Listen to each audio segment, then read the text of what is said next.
जी start. Farida खालिक खलक मां, खलक दिसे रब मां, मंदा किसनू आखिए ਜਾਂ ਤਿਸ ਬਿਨ ਕੋਈ ਨਾ।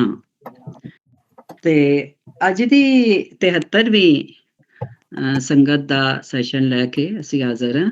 ਮਨਜ਼ੂਰ ਇਜਾਜ਼ ਪੰਜਾਬੀ ਸੰਗਤ, ਪੰਜਾਬੀ ਅਦਬੀ ਸੰਗਤ ਤੇ ਸਾਰੇ ਮੈਂ ਆਪਣੇ ਮਿੱਤਰਾਂ ਨੂੰ, ਦੋਸਤਾਂ ਨੂੰ, ਸੰਗੀਆਂ ਨੂੰ, ਸੰਗਤੀਆਂ ਨੂੰ ਜੀ ਆਇਆਂ ਨੂੰ ਕਹਿੰਦੀ ਹਾਂ।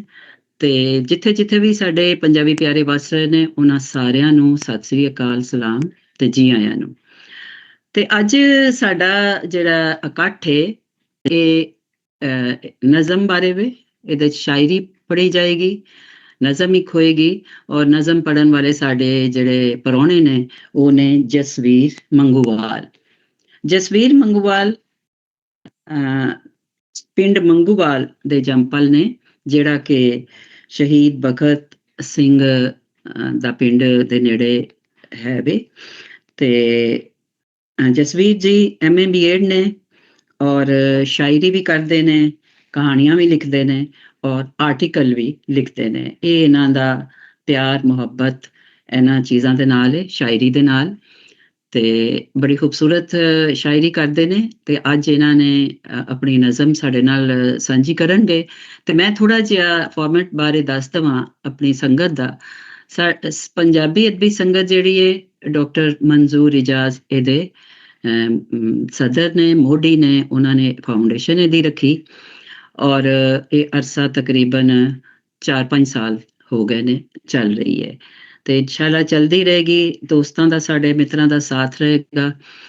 ਤੇ ਇਹਦੇ ਵਿੱਚ ਜਦੋਂ ਜਸਵੀਰ ਜੀ ਨਜ਼ਮ ਪੜ੍ਹਨਗੇ ਤੇ ਬਾਕੀ ਉਹਨਾਂ ਦੀ ਨਜ਼ਮ ਪੜ੍ਹਨ ਤੋਂ ਬਾਅਦ ਸਾਰੇ ਜਿਹੜੇ ਮਿੱਤਰ ਨੇ ਵਨ ਬਾਏ ਵਨ ਸਾਡੇ ਸੰਗਤੀ ਉਹਦੇ ਤੇ ਗੱਲਬਾਤ ਕਰਨਗੇ। ਤੇ ਗੱਲਬਾਤ ਦੇ ਦੌਰਾਨ ਜਸਵੀਰ ਜੀ ਤੁਸੀਂ ਬੋਲਣਾ ਨਹੀਂ ਹੈ ਤੇ ਆਪਣੇ ਆਪ ਨੂੰ ਫਿਰ ਮਿਊਟ ਕਰ ਲੈਣਾ, ਲੇਕਿਨ ਐਂਡ ਦੇ ਉੱਤੇ ਅਗਰ ਕੋਈ ਸਵਾਲ ਹੋਇਆ ਤੇ ਤੁਸੀਂ ਉਹਦਾ ਜਵਾਬ ਦੇ ਸਕਦੇ ਹੋ। ਤੇ ਵਨ ਬਾਏ ਵਨ ਸਾਡੇ ਸਾਰੇ ਦੋਸਤ ਜਿਹੜੇ ਨੇ ਉਹ ਗੱਲਬਾਤ ਕਰਨਗੇ। ਤੇ ਹੁਣ ਮੈਂ ਤੁਹਾਨੂੰ ਪਹਿਲੇ ਤੁਹਾਡਾ ਸ਼ੁਕਰੀਆ ਵੀ ਅਦਾ ਕਰਨੀ ਹੈ, ਤੁਸੀਂ ਸਾਨੂੰ ਮਾਣ ਦਿੱਤਾ ਸੰਗਤ ਦੇ ਵਿੱਚ, ਤੁਸੀਂ ਆ ਕੇ ਆਪਣੀ ਕਲਾ ਜਿਹੜਾ ਕਲਾ ਦੇ ਬਾਰੇ ਗੱਲਬਾਤ ਕਰੋਗੇ, ਸੁਣਾਓਗੇ ਆਪਣੀ ਸ਼ਾਇਰੀ ਜੋ ਵੀ ਹੈ। ਔਰ ਇਹਦੇ ਬਾਅਦ ਫਿਰ ਉਹਦੇ ਤੇ ਸਾਡੀ ਗੱਲਬਾਤ ਹੋਏਗੀ, ਵਨ ਬਾਏ ਵਨ ਗੱਲਬਾਤ ਹੋਏਗੀ ਔਰ ਇੱਕ ਬੰਦਾ ਗੱਲ ਕਰੇਗਾ ਤੇ ਬਾਕੀ ਜਿਹੜੇ ਨੇ ਉਹ ਮਿਊਟ ਰੱਖਣਗੇ। ਤੇ ਬਹੁਤ ਸ਼ੁਕਰੀਆ ਤੁਹਾਡਾ। ਤੇ ਤੁਸੀਂ ਪਲੀਜ਼ ਹੁਣ ਆਪਣੀ ਨਜ਼ਮ ਜਿਹੜੀ ਹੈ ਉਹ ਸਾਡੇ ਨਾਲ ਸਾਂਝੀ ਕਰੋ। ਬਹੁਤ ਸ਼ੁਕਰੀਆ ਜੀ। ਬਿਲਕੁਲ ਜੀ। ਸਭ ਤੋਂ ਪਹਿਲਾਂ ਮੈਂ ਅਦਬੀ ਸੰਗਤ ਦੇ ਸਾਰੇ ਦੋਸਤਾਂ ਦਾ ਬਹੁਤ-ਬਹੁਤ ਧੰਨਵਾਦ ਕਰਦੀ ਹਾਂ ਤੇ ਡਾਕਟਰ ਮਨਜ਼ੂਰ ਇਜਾਜ਼ ਉਹਨਾਂ ਦਾ ਵੀ, ਜਿਨ੍ਹਾਂ ਨੇ ਇਹ ਅਦਬੀ ਸੰਗਤ ਸ਼ੁਰੂ ਕੀਤੀ ਤੇ ਮੈਨੂੰ ਉਹਨਾਂ ਬਾਰੇ ਜਾਣਨ ਦਾ ਵੀ ਬਹੁਤ ਮੌਕਾ ਮਿਲਿਆ ਤੇ ਮੈਂ ਉਹਨਾਂ ਨੂੰ ਸਲਾਮ ਪੇਸ਼ ਕਰਦੀ ਹਾਂ। ਪੰਜਾਬੀ ਜ਼ੁਬਾਨ ਨੂੰ ਅੱਗੇ ਲੈ ਕੇ ਜਾਣ ਵਿੱਚ ਉਹਨਾਂ ਦਾ ਬਹੁਤ ਵੱਡਾ ਯੋਗਦਾਨ ਹੈ। ਸੋ ਮੇਰੀ ਕਵਿਤਾ ਦਾ ਨਾਮ ਹੈ ਅਹਿਸਾਸ। ਉਸਨੂੰ ਹੈ ਆਦਤ ਹਾਂ ਸਿਰਫ ਹਾਂ ਸੁਣਨ ਦੀ, ਉਸਨੂੰ ਹੈ ਆਦਤ ਹਾਂ ਸਿਰਫ ਹਾਂ ਹੀ ਸੁਣਨ ਦੀ। ਉਹ ਚਾਹੁੰਦਾ ਹੈ ਕਿ ਮੈਂ ਮਹਿਜ ਇੱਕ ਆਟੇ ਦਾ ਪੇੜਾ ਹੋਵਾਂ। ਉਹ ਚਾਹੁੰਦਾ ਹੈ ਕਿ ਮੈਂ ਮਹਿਜ ਇੱਕ ਆਟੇ ਦਾ ਪੇੜਾ ਹੋਵਾਂ। ਉਹ ਜੀ ਚਾਹਵੇ ਮੈਨੂੰ ਕਦੇ ਚਿੜੀ ਬਣਾ ਲਵੇ ਤੇ ਆਪ ਬਣ ਜਾਵੇ ਜੰਗਲੀ ਬਿੱਲਾ। ਉਹ ਜੀ ਚਾਹਵੇ ਮੈਨੂੰ ਕਦੇ ਚਿੜੀ ਬਣਾ ਲਵੇ ਤੇ ਆਪ ਬਣ ਜਾਵੇ ਜੰਗਲੀ ਬਿੱਲਾ, ਜਾਂ ਬਣਾ ਲਵੇ ਮੈਨੂੰ ਕਦੇ ਦੀਵਾ, ਜਾਂ ਬਣਾ ਲਵੇ ਮੈਨੂੰ ਕਦੇ ਦੀਵਾ ਜੋ ਉਸਦੀ ਹਰ ਹਨੇਰੀ ਨੁੱਕਰ ਨੂੰ ਰੌਸ਼ਨ ਕਰੇ। ਉਹ ਜਦ ਮੈਨੂੰ ਸੇਜ ਤੇ ਪਾਵੇ ਤਾਂ ਮੈਂ ਦੁਨੀਆ ਦੀ ਸਭ ਤੋਂ ਹਸੀਨ ਕਲਾਕ੍ਰਿਤ ਹੋਵਾਂ। ਪਰ ਬਾਅਦ ਵਿੱਚ ਮੇਰੀ ਹੋਂਦ ਸਿਰਫ ਇੱਕ ਵੌਕਰ, ਜਿਸ ਨੂੰ ਵਰਤਣ ਤੋਂ ਪਿੱਛੋਂ ਟਿਕਾ ਦਿੱਤਾ ਜਾਂਦਾ ਹੈ ਘਰ ਦੇ ਕਿਸੇ ਕੋਨੇ ਵਿੱਚ, ਜਿਸ ਨੂੰ ਵਰਤਣ ਤੋਂ ਪਿੱਛੋਂ ਟਿਕਾ ਦਿੱਤਾ ਜਾਂਦਾ ਹੈ ਘਰ ਦੇ ਕਿਸੇ ਖੂੰਜੇ ਵਿੱਚ। ਮੈਂ ਉਸਦੇ ਇਸ ਜ਼ਬਰ ਅੱਗੇ ਸਾਹਹੀਣ ਹੋ ਹਥਿਆਰ ਸੁੱਟ ਦਿੰਦੀ ਹਾਂ। ਮੈਂ ਉਸਦੇ ਇਸ ਜ਼ਬਰ ਅੱਗੇ ਸਾਹਹੀਣ ਹੋ ਹਥਿਆਰ ਸੁੱਟ ਦਿੰਦੀ ਹਾਂ। ਅਰਧ ਚੇਤਨਾ ਵਿੱਚ ਪਾਉਂਦੀ ਹਾਂ ਆਪਣੇ ਆਪ ਨੂੰ ਚੁੱਪ ਦੇ ਇੱਕ ਜੰਗਲ ਵਿੱਚ, ਜਿਸ ਤੇ ਹਰ ਰੁੱਖ ਤੇ ਟਾਹਣ ਉੱਤੇ ਲਟਕ ਰਹੇ ਹਨ ਫੁੰਕਾਰ ਦੇ ਨਾਗ। ਮੈਂ ਬੇਬਸੀ ਦੀ ਦਲਦਲ ਵਿੱਚ ਧੱਸਦੀ ਜਾ ਰਹੀ ਹਾਂ। ਮੈਂ ਬੇਬਸੀ ਦੀ ਦਲਦਲ ਵਿੱਚ ਧੱਸਦੀ ਜਾ ਰਹੀ ਹਾਂ। ਮੇਰੇ ਅੰਦਰੋਂ ਲਾਚਾਰੀ ਦੇ ਬੈਣ ਪੈ ਰਹੇ ਹਨ। ਅਚਾਨਕ ਇਤਿਹਾਸ ਦੇ ਅਤੀਤ ਵਿੱਚੋਂ ਇੱਕ ਆਵਾਜ਼ ਦੀ ਦਸਤਕ ਹੁੰਦੀ ਹੈ। ਅਚਾਨਕ ਇਤਿਹਾਸ ਦੇ ਅਤੀਤ ਵਿੱਚੋਂ ਇੱਕ ਆਵਾਜ਼ ਦੀ ਦਸਤਕ ਹੁੰਦੀ ਹੈ। ਸ਼ਾਇਦ ਉਹ ਗਦਰੀ ਗੁਲਾਬ ਕੌਰ ਦੀ ਹੀ ਸਦਾ ਹੈ। ਸ਼ਾਇਦ ਉਹ ਗਦਰੀ ਗੁਲਾਬ ਕੌਰ ਦੀ ਹੀ ਸਦਾ ਹੈ ਤੇ ਮੈਂ ਉਸਦੀ ਗਰਭ ਜੂਨ ਚ ਉਹਦੀਆਂ ਭਾਵਨਾਵਾਂ ਚੋਂ ਲੱਭ ਲੈਂਦੀ ਹਾਂ ਨਾਗਾਂ ਦਾ ਵਾਘਾਂ ਦਾ ਮੁਕਾਬਲਾ ਕਰਨ ਦੀ ਹਿੰਮਤ। ਉਹਦੀਆਂ ਭਾਵਨਾਵਾਂ ਚੋਂ ਲੱਭ ਲੈਂਦੀ ਹਾਂ ਨਾਗਾਂ ਦਾ ਵਾਘਾਂ ਦਾ ਮੁਕਾਬਲਾ ਕਰਨ ਦੀ ਹਿੰਮਤ। ਮੇਰੇ ਮਗਰ ਹੋਰ ਕਿੰਨੇ ਹੀ ਹੱਥ ਉੱਠ ਖੜਦੇ ਹਨ। ਇਹ ਹਨ ਸ਼ਾਇਦ ਮੇਰੀ ਨਾਨੀ, ਦਾਦੀ, ਮਾਂ, ਧੀ ਤੇ ਕੁਝ ਰੌਸ਼ਨ ਦਿਮਾਗ ਮਰਦ। ਇਹ ਹਨ ਸ਼ਾਇਦ ਮੇਰੀ ਨਾਨੀ, ਦਾਦੀ, ਮਾਂ, ਧੀ ਤੇ ਕੁਝ ਰੌਸ਼ਨ ਦਿਮਾਗ ਮਰਦ ਜੋ ਮੇਰੀ ਸੁਰ ਚ ਉੱਚੀ ਸੁਰ ਮਿਲਾਉਂਦੇ ਹਨ। ਪਰ ਉਹ ਤਾਂ ਉਡੀਕ ਰਿਹਾ ਹੈ ਮੇਰੇ ਪਾਸੋਂ ਬਗਾਵਤੀ ਸੁਰ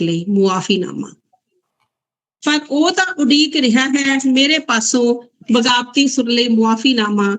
ਉਹਦੇ ਨਾਲ ਖੜੇ ਹਨ ਮੇਰਾ ਦਾਦਾ, ਨਾਨਾ, ਬਾਪ, ਪੁੱਤ ਤੇ ਕੁਝ ਪਿੱਤਰ-ਸੱਤਾ ਸੋਚ ਦੀਆਂ ਧਾਰਨੀ ਔਰਤਾਂ। ਉਹਦੇ ਨਾਲ ਖੜੇ ਹਨ ਮੇਰਾ ਦਾਦਾ, ਨਾਨਾ, ਬਾਪ, ਪੁੱਤ ਤੇ ਪਿੱਤਰ-ਸੱਤਾ ਸੋਚ ਦੀਆਂ ਧਾਰਨੀ ਔਰਤਾਂ ਜਾਂ ਮਨੂ ਵਰਗਾ ਕੋਈ ਹੋਰ। ਮੈਂ ਡਟੀ ਰਹਿੰਦੀ ਹਾਂ। ਮੇਰੇ ਨਾਲ ਕੋਈ ਛੀਣੀ ਬਣ ਕੇ ਖੜ ਜਾਂਦੀ ਹੈ। ਸ਼ਾਇਦ ਇਹ ਕੇਵਲ ਕੌਰ ਹੈ। ਸ਼ਾਇਦ ਉਹ ਕੇਵਲ ਕੌਰ ਹੈ ਤੇ ਉਹਦੇ ਨਾਲ JNU ਪਿੰਜਰਾ ਤੋੜ ਤੇ ਸ਼ਹੀਨ ਬਾਗ ਦੀਆਂ ਔਰਤਾਂ ਜੋਟੀ ਬਣ ਕੇ ਖੜ ਜਾਂਦੀਆਂ ਹਨ।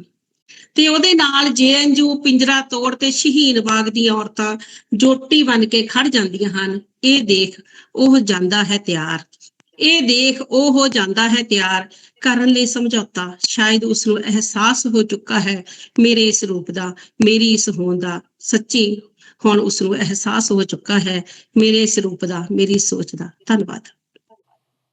ਬਹੁਤ ਸ਼ੁਕਰੀਆ। ਬੜੀ ਵਾਹ ਵਾਹ ਵਾਹ, ਖੂਬਸੂਰਤ ਨਜ਼ਮ ਬਹੁਤ ਹੈ। ਅੱਛੀ ਜਸਵੀਰ ਜੀ, ਬਹੁਤ ਅੱਛੀ, अच्छी नज़म है। ਹਾਂਜੀ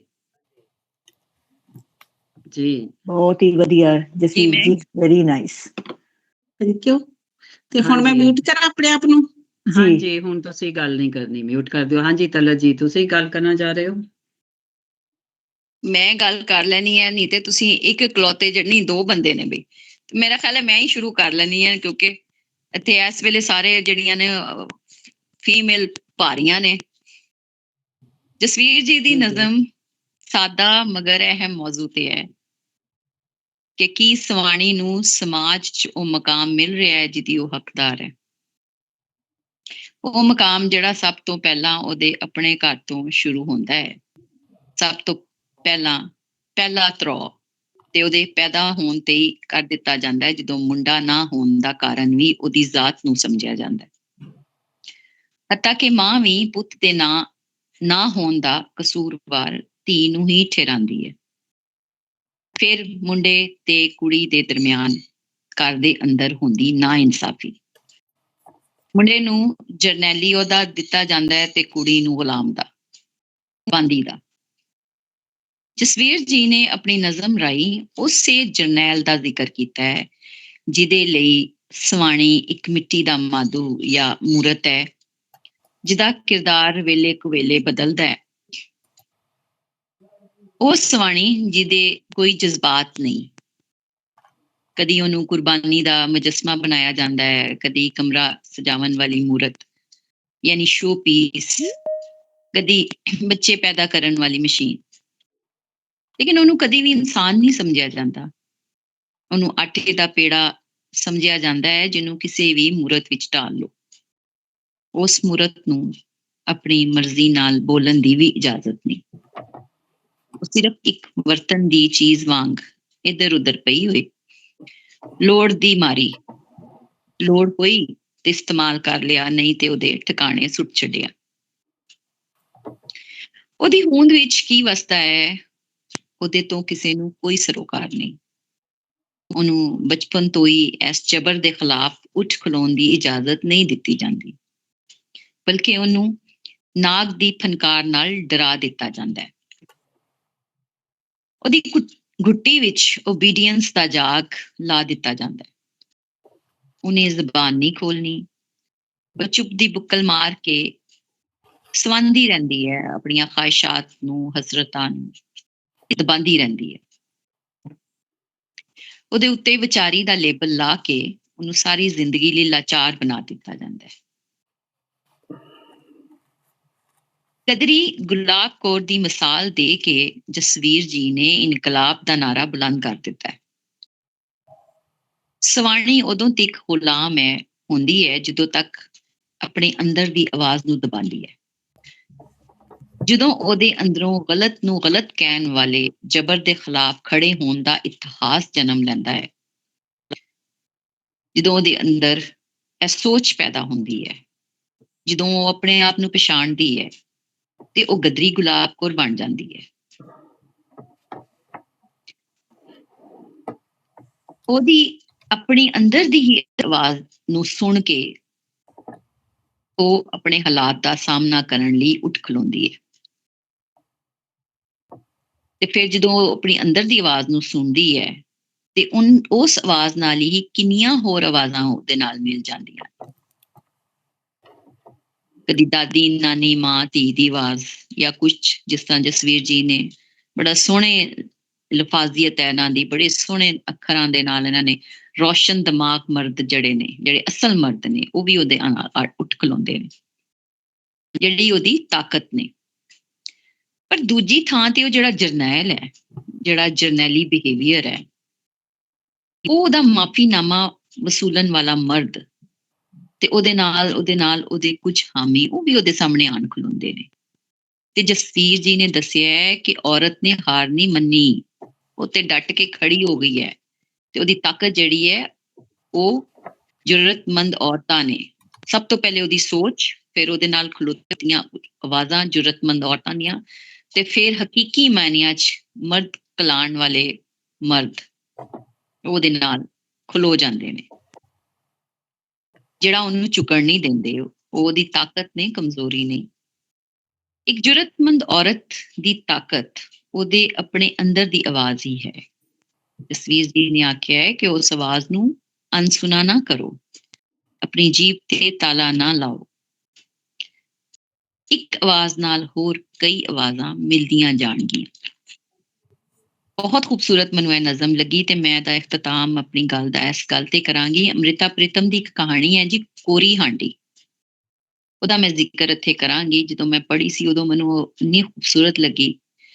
ਉਹਦੇ ਵਿੱਚ ਉਹਨਾਂ ਨੇ ਕਿਹਾ ਕਿ ਸਵਾਣੀ ਉਹ ਕੋਰੀ ਹਾਂਡੀ ਹੈ ਜਿਹਦੇ ਲਈ ਸਮਾਜ ਨੇ ਮੁਹੱਬਤ ਦਾ ਉਹ ਪਾਣੀ ਹੀ ਨਹੀਂ ਬਣਾਇਆ, ਜਿਹੜਾ ਉਹਨੂੰ ਖੂਬਸੂਰਤ ਰੰਗ ਦੇ ਕੇ ਮੁਕੱਦਸ ਚੌਕੇ 'ਚ ਸਜਾ ਦੇਵੇ। ਇਸ ਖੂਬਸੂਰਤ ਉਹਨਾਂ ਦੀ ਗੱਲ ਦੇ ਨਾਲ ਮੈਂ ਆਪਣੀ ਇਹ ਸਾਰਾ ਐਨਾਲਿਸਿਸ ਖਤਮ ਕਰਾਂਗੀ, ਔਰ ਮੈਂ ਜਸਵੀਰ ਜੀ ਨੂੰ ਬਹੁਤ ਜ਼ਿਆਦਾ ਮੁਬਾਰਕਬਾਦ ਦੇਵਾਂਗੀ। ਮੈਨੂੰ ਉਹਨਾਂ ਦੀ ਇਹ ਗੱਲ ਬਹੁਤ ਸੋਹਣੀ ਲੱਗੀ ਕਿ ਜਿੱਥੇ ਉਹਨਾਂ ਨੇ ਔਰਤ ਦੀ ਸਵਾਣੀ ਦੀ ਲਾਚਾਰੀ ਨੂੰ ਦਿਖਾਇਆ ਹੈ ਨਾ, ਉੱਥੇ ਉਹਨੂੰ ਇਹ ਪੈਗਾਮ ਦਿੱਤਾ ਹੈ ਕਿ ਤੂੰ ਜਦੋਂ ਆਪਣੇ ਅੰਦਰ ਜੁਰਤ ਪੈਦਾ ਕਰੇਂਗੀ ਤੇ ਤੇਰੇ ਨਾਲ ਕਈ ਹੋਰ ਜੁਰਤਮੰਦ ਵੀ ਆ ਟਕਰਨਗੇ, ਤੈਨੂੰ ਉਹ ਤੇਰੇ ਨਾਲ ਖਲੋ ਜਾਣਗੇ ਤੇ ਤੂੰ ਆਪਣੀ ਆਵਾਜ਼ ਨੂੰ ਨਾ ਦਬਾ। ਬਹੁਤ ਸ਼ੁਕਰੀਆ ਜਸਵੀਰ ਜੀ, ਬਹੁਤ ਸੋਹਣੀ ਤੁਹਾਡੀ ਨਜ਼ਮ ਹੈ, ਔਰ ਔਰਤਾਂ ਲਈ ਇੱਕ ਪੈਗਾਮ ਹੈ ਇਹਦੇ ਵਿੱਚ। ਔਰ ਜਿਹੜੀਆਂ ਤੁਸੀਂ ਇਹਦੇ 'ਚ ਮਿਸਾਲਾਂ ਦਿੱਤੀਆਂ ਨੇ, ਜਿਸ ਤਰ੍ਹਾਂ ਗਦਰੀ ਗੁਲਾਬ ਕੌਰ ਦੀ, ਉਹ ਇੱਕ ਰੈਵੋਲੂਸ਼ਨਰੀ ਔਰਤ ਸੀ ਉਸ ਜ਼ਮਾਨੇ ਵਿੱਚ ਜਦੋਂ ਰੈਵੋਲੂਸ਼ਨ ਦਾ ਕੋਈ ਆਮ ਬੰਦਾ ਵੀ ਨਹੀਂ ਸੀ ਨਾਂ ਲੈਂਦਾ। ਬਹੁਤ ਬਹੁਤ ਮੁਬਾਰਕਬਾਦ ਤੁਹਾਨੂੰ। ਬਹੁਤ ਸ਼ੁਕਰੀਆ। ਬਹੁਤ ਸ਼ੁਕਰੀਆ ਤਲਤ ਜੀ, ਬੜਾ ਖੂਬਸੂਰਤ ਤੁਸੀਂ ਐਨਾਲਿਸਿਸ ਕੀਤਾ ਹੈ, ਖੋਲ ਕੇ ਸਾਰੀ ਨਜ਼ਮ ਨੂੰ ਰੱਖ ਦਿੱਤਾ ਹੈ, ਤੇ ਬਹੁਤ ਸ਼ੁਕਰੀਆ। ਹਾਂਜੀ, ਐਜ਼ ਯੂਜੂਅਲ ਤਲਤ ਜੀ, ਐਜ਼ ਯੂਜੂਅਲ ਆਸਮ, ਵਧੀਆ, ਬਹੁਤ ਵਧੀਆ।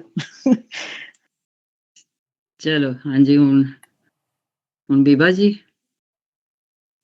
ਚਲੋ ਮੈਂ ਵੀ ਆਪਣੀ ਦੋ ਗੱਲਾਂ ਕਹਿ ਦਵਾਂ, ਇਫ ਯੂ ਜੇ ਇਜਾਜ਼ਤ ਦਿਓ। ਆਫਤਾਬ ਜੀ ਤੁਸੀਂ ਕਹਿਣਾ ਕਿ ਮੈਂ ਬੋਲਾਂ ਜੀ? ਜਿਸ ਤਰ੍ਹਾਂ ਤੁਹਾਡੀ ਮਰਜ਼ੀ ਹੋਵੇ। ਚਲੋ ਮੈਂ ਛੋਟੀ ਜੀ ਗੱਲ ਕਰ ਦਿੰਦੀ, ਤੁਹਾਡੀ ਤੇ ਫਿਰ ਆਰਾਮ ਨਾਲ ਬੈਠ ਕੇ ਸੁਣਾਂਗੇ ਨਾ।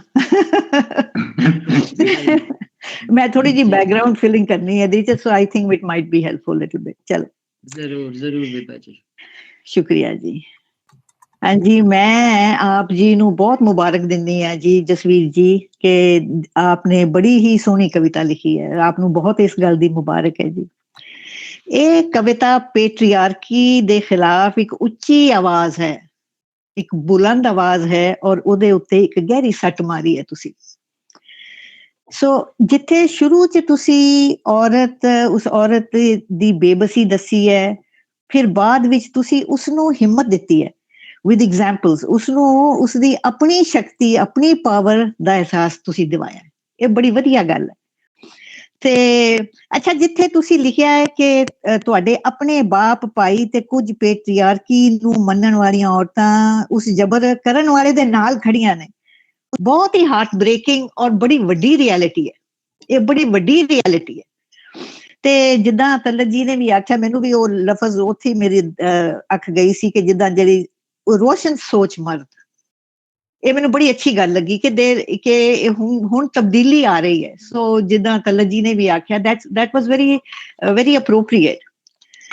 ਅੱਛਾ, ਇਹਨਾਂ ਦੇ ਦਿੱਤੇ 2-3 ਜਿਹੜੇ ਐਗਜ਼ਾਮਪਲਸ ਨੇ, ਹਵਾਲੇ ਨੇ, ਮੈਂ ਥੋੜੀ ਜਿਹੀ ਉਹਨਾਂ ਦੇ, ਜੇ ਇਜਾਜ਼ਤ ਦਿਓ ਤੇ ਥੋੜੀ ਜਿਹੀ ਉਹਨਾਂ ਦੇ ਬੈਕਗਰਾਉਂਡ ਦੇ ਵਿੱਚ ਥੋੜੀ ਜਿਹੀ ਗੱਲ ਕਰਾਂ ਚਾਹੁੰਦੀ ਹਾਂ। ਇਹਨਾਂ ਨੇ ਜ਼ਿਕਰ ਕੀਤਾ ਹੈ ਜੀ ਮਨੂ ਦਾ, ਔਰ ਬੜੀ ਇਹਨਾਂ ਨੇ ਬੜੀ ਅੱਛੀ ਜਗ੍ਹਾ ਤੇ ਉਹ ਲਿਖਿਆ ਆ, ਔਰ ਇਹ ਬੜੀ ਸੋਚਣ ਵਾਲੀ ਗੱਲ ਹੈ, ਕਿਉਂਕਿ ਜਿਸ ਦੀ ਇਹ ਮਨੂ ਉਹ ਹੀ ਹੈ ਜਿਸ ਦੀ ਲਿਖਤ ਦਾ ਨਤੀਜਾ ਅਸੀਂ ਅੱਜ ਤੱਕ ਉਹਦੇ ਨਤੀਜਾ ਅਸੀਂ ਭੁਗਤ ਰਹੇ ਹਾਂ, ਜਿਹੜੀ ਉਹਦੀ ਲਿਖਤ ਸੀਗੀ।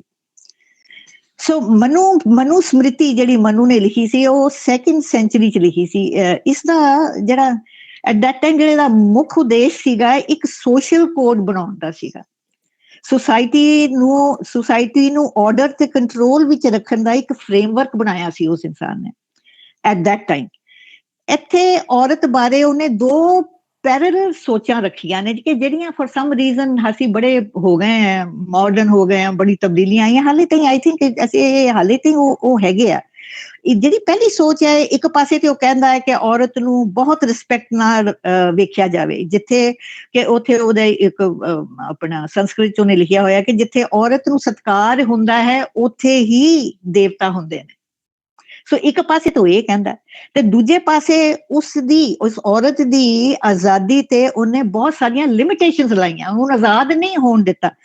ਹੀ ਸੇਜ਼ ਕਿ ਬਚਪਨ ਦੇ ਵਿੱਚ ਬਾਪ ਦੀ ਪ੍ਰੋਟੈਕਸ਼ਨ ਹੁੰਦੀ ਹੈ, ਜਾਂ ਜਵਾਨੀ ਦੇ ਵਿੱਚ ਤੁਹਾਡੇ ਹਸਬੈਂਡ ਦੀ ਪ੍ਰੋਟੈਕਸ਼ਨ ਹੁੰਦੀ ਹੈ, ਤੇ ਜਿਹੜਾ ਬੁਢਾਪਾ ਜਦ ਤੁਹਾਡਾ ਆਉਂਦਾ ਤੇ ਤੁਹਾਨੂੰ ਬੇਟਿਆਂ ਦੀ ਪ੍ਰੋਟੈਕਸ਼ਨ ਹੁੰਦੀ ਹੈ, ਤੁਸੀਂ ਆਜ਼ਾਦ ਕਦੇ ਵੀ ਨਹੀਂ। ਤੇ ਅੱਛਾ, ਫਿਰ ਇਹਨਾਂ ਨੇ ਜਿਹੜਾ ਇੱਕ ਜਿਹੜੀ ਹੈਗੀ ਆ, ਇਹ ਸੋਚ ਜਿਹੜੀ ਹੈ ਪੇਟਰੀਆਰਕਲ ਪਰਿਵਾਰਿਕ ਮਾਡਲ ਨਾਲ ਜੁੜਦੀ ਹੈ। ਇਹ ਜਿਹੜਾ ਪੇਟਰੀਆਰਕਲ ਮਾਡਲ ਸੀ, ਉਹ ਇਸੇ ਤੇ ਹੀ ਆਧਾਰਿਤ ਸੀਗਾ। ਅੱਛਾ, ਇਟਸ ਬਿਕੋਜ਼ ਉਹਨੇ ਕਿਉਂ ਬਣਾਇਆ? Because at that time again ਉਹੀ ਮੁਸੀਬਤ ਪੈ ਗਈ, ਲੀਨੀਏਜ ਦੀ, ਪ੍ਰੋਪਰਟੀ ਦੀ ਤੇ ਸੋਸਾਇਟੀ ਦੀ ਸਟੇਬਿਲਿਟੀ ਤੇ।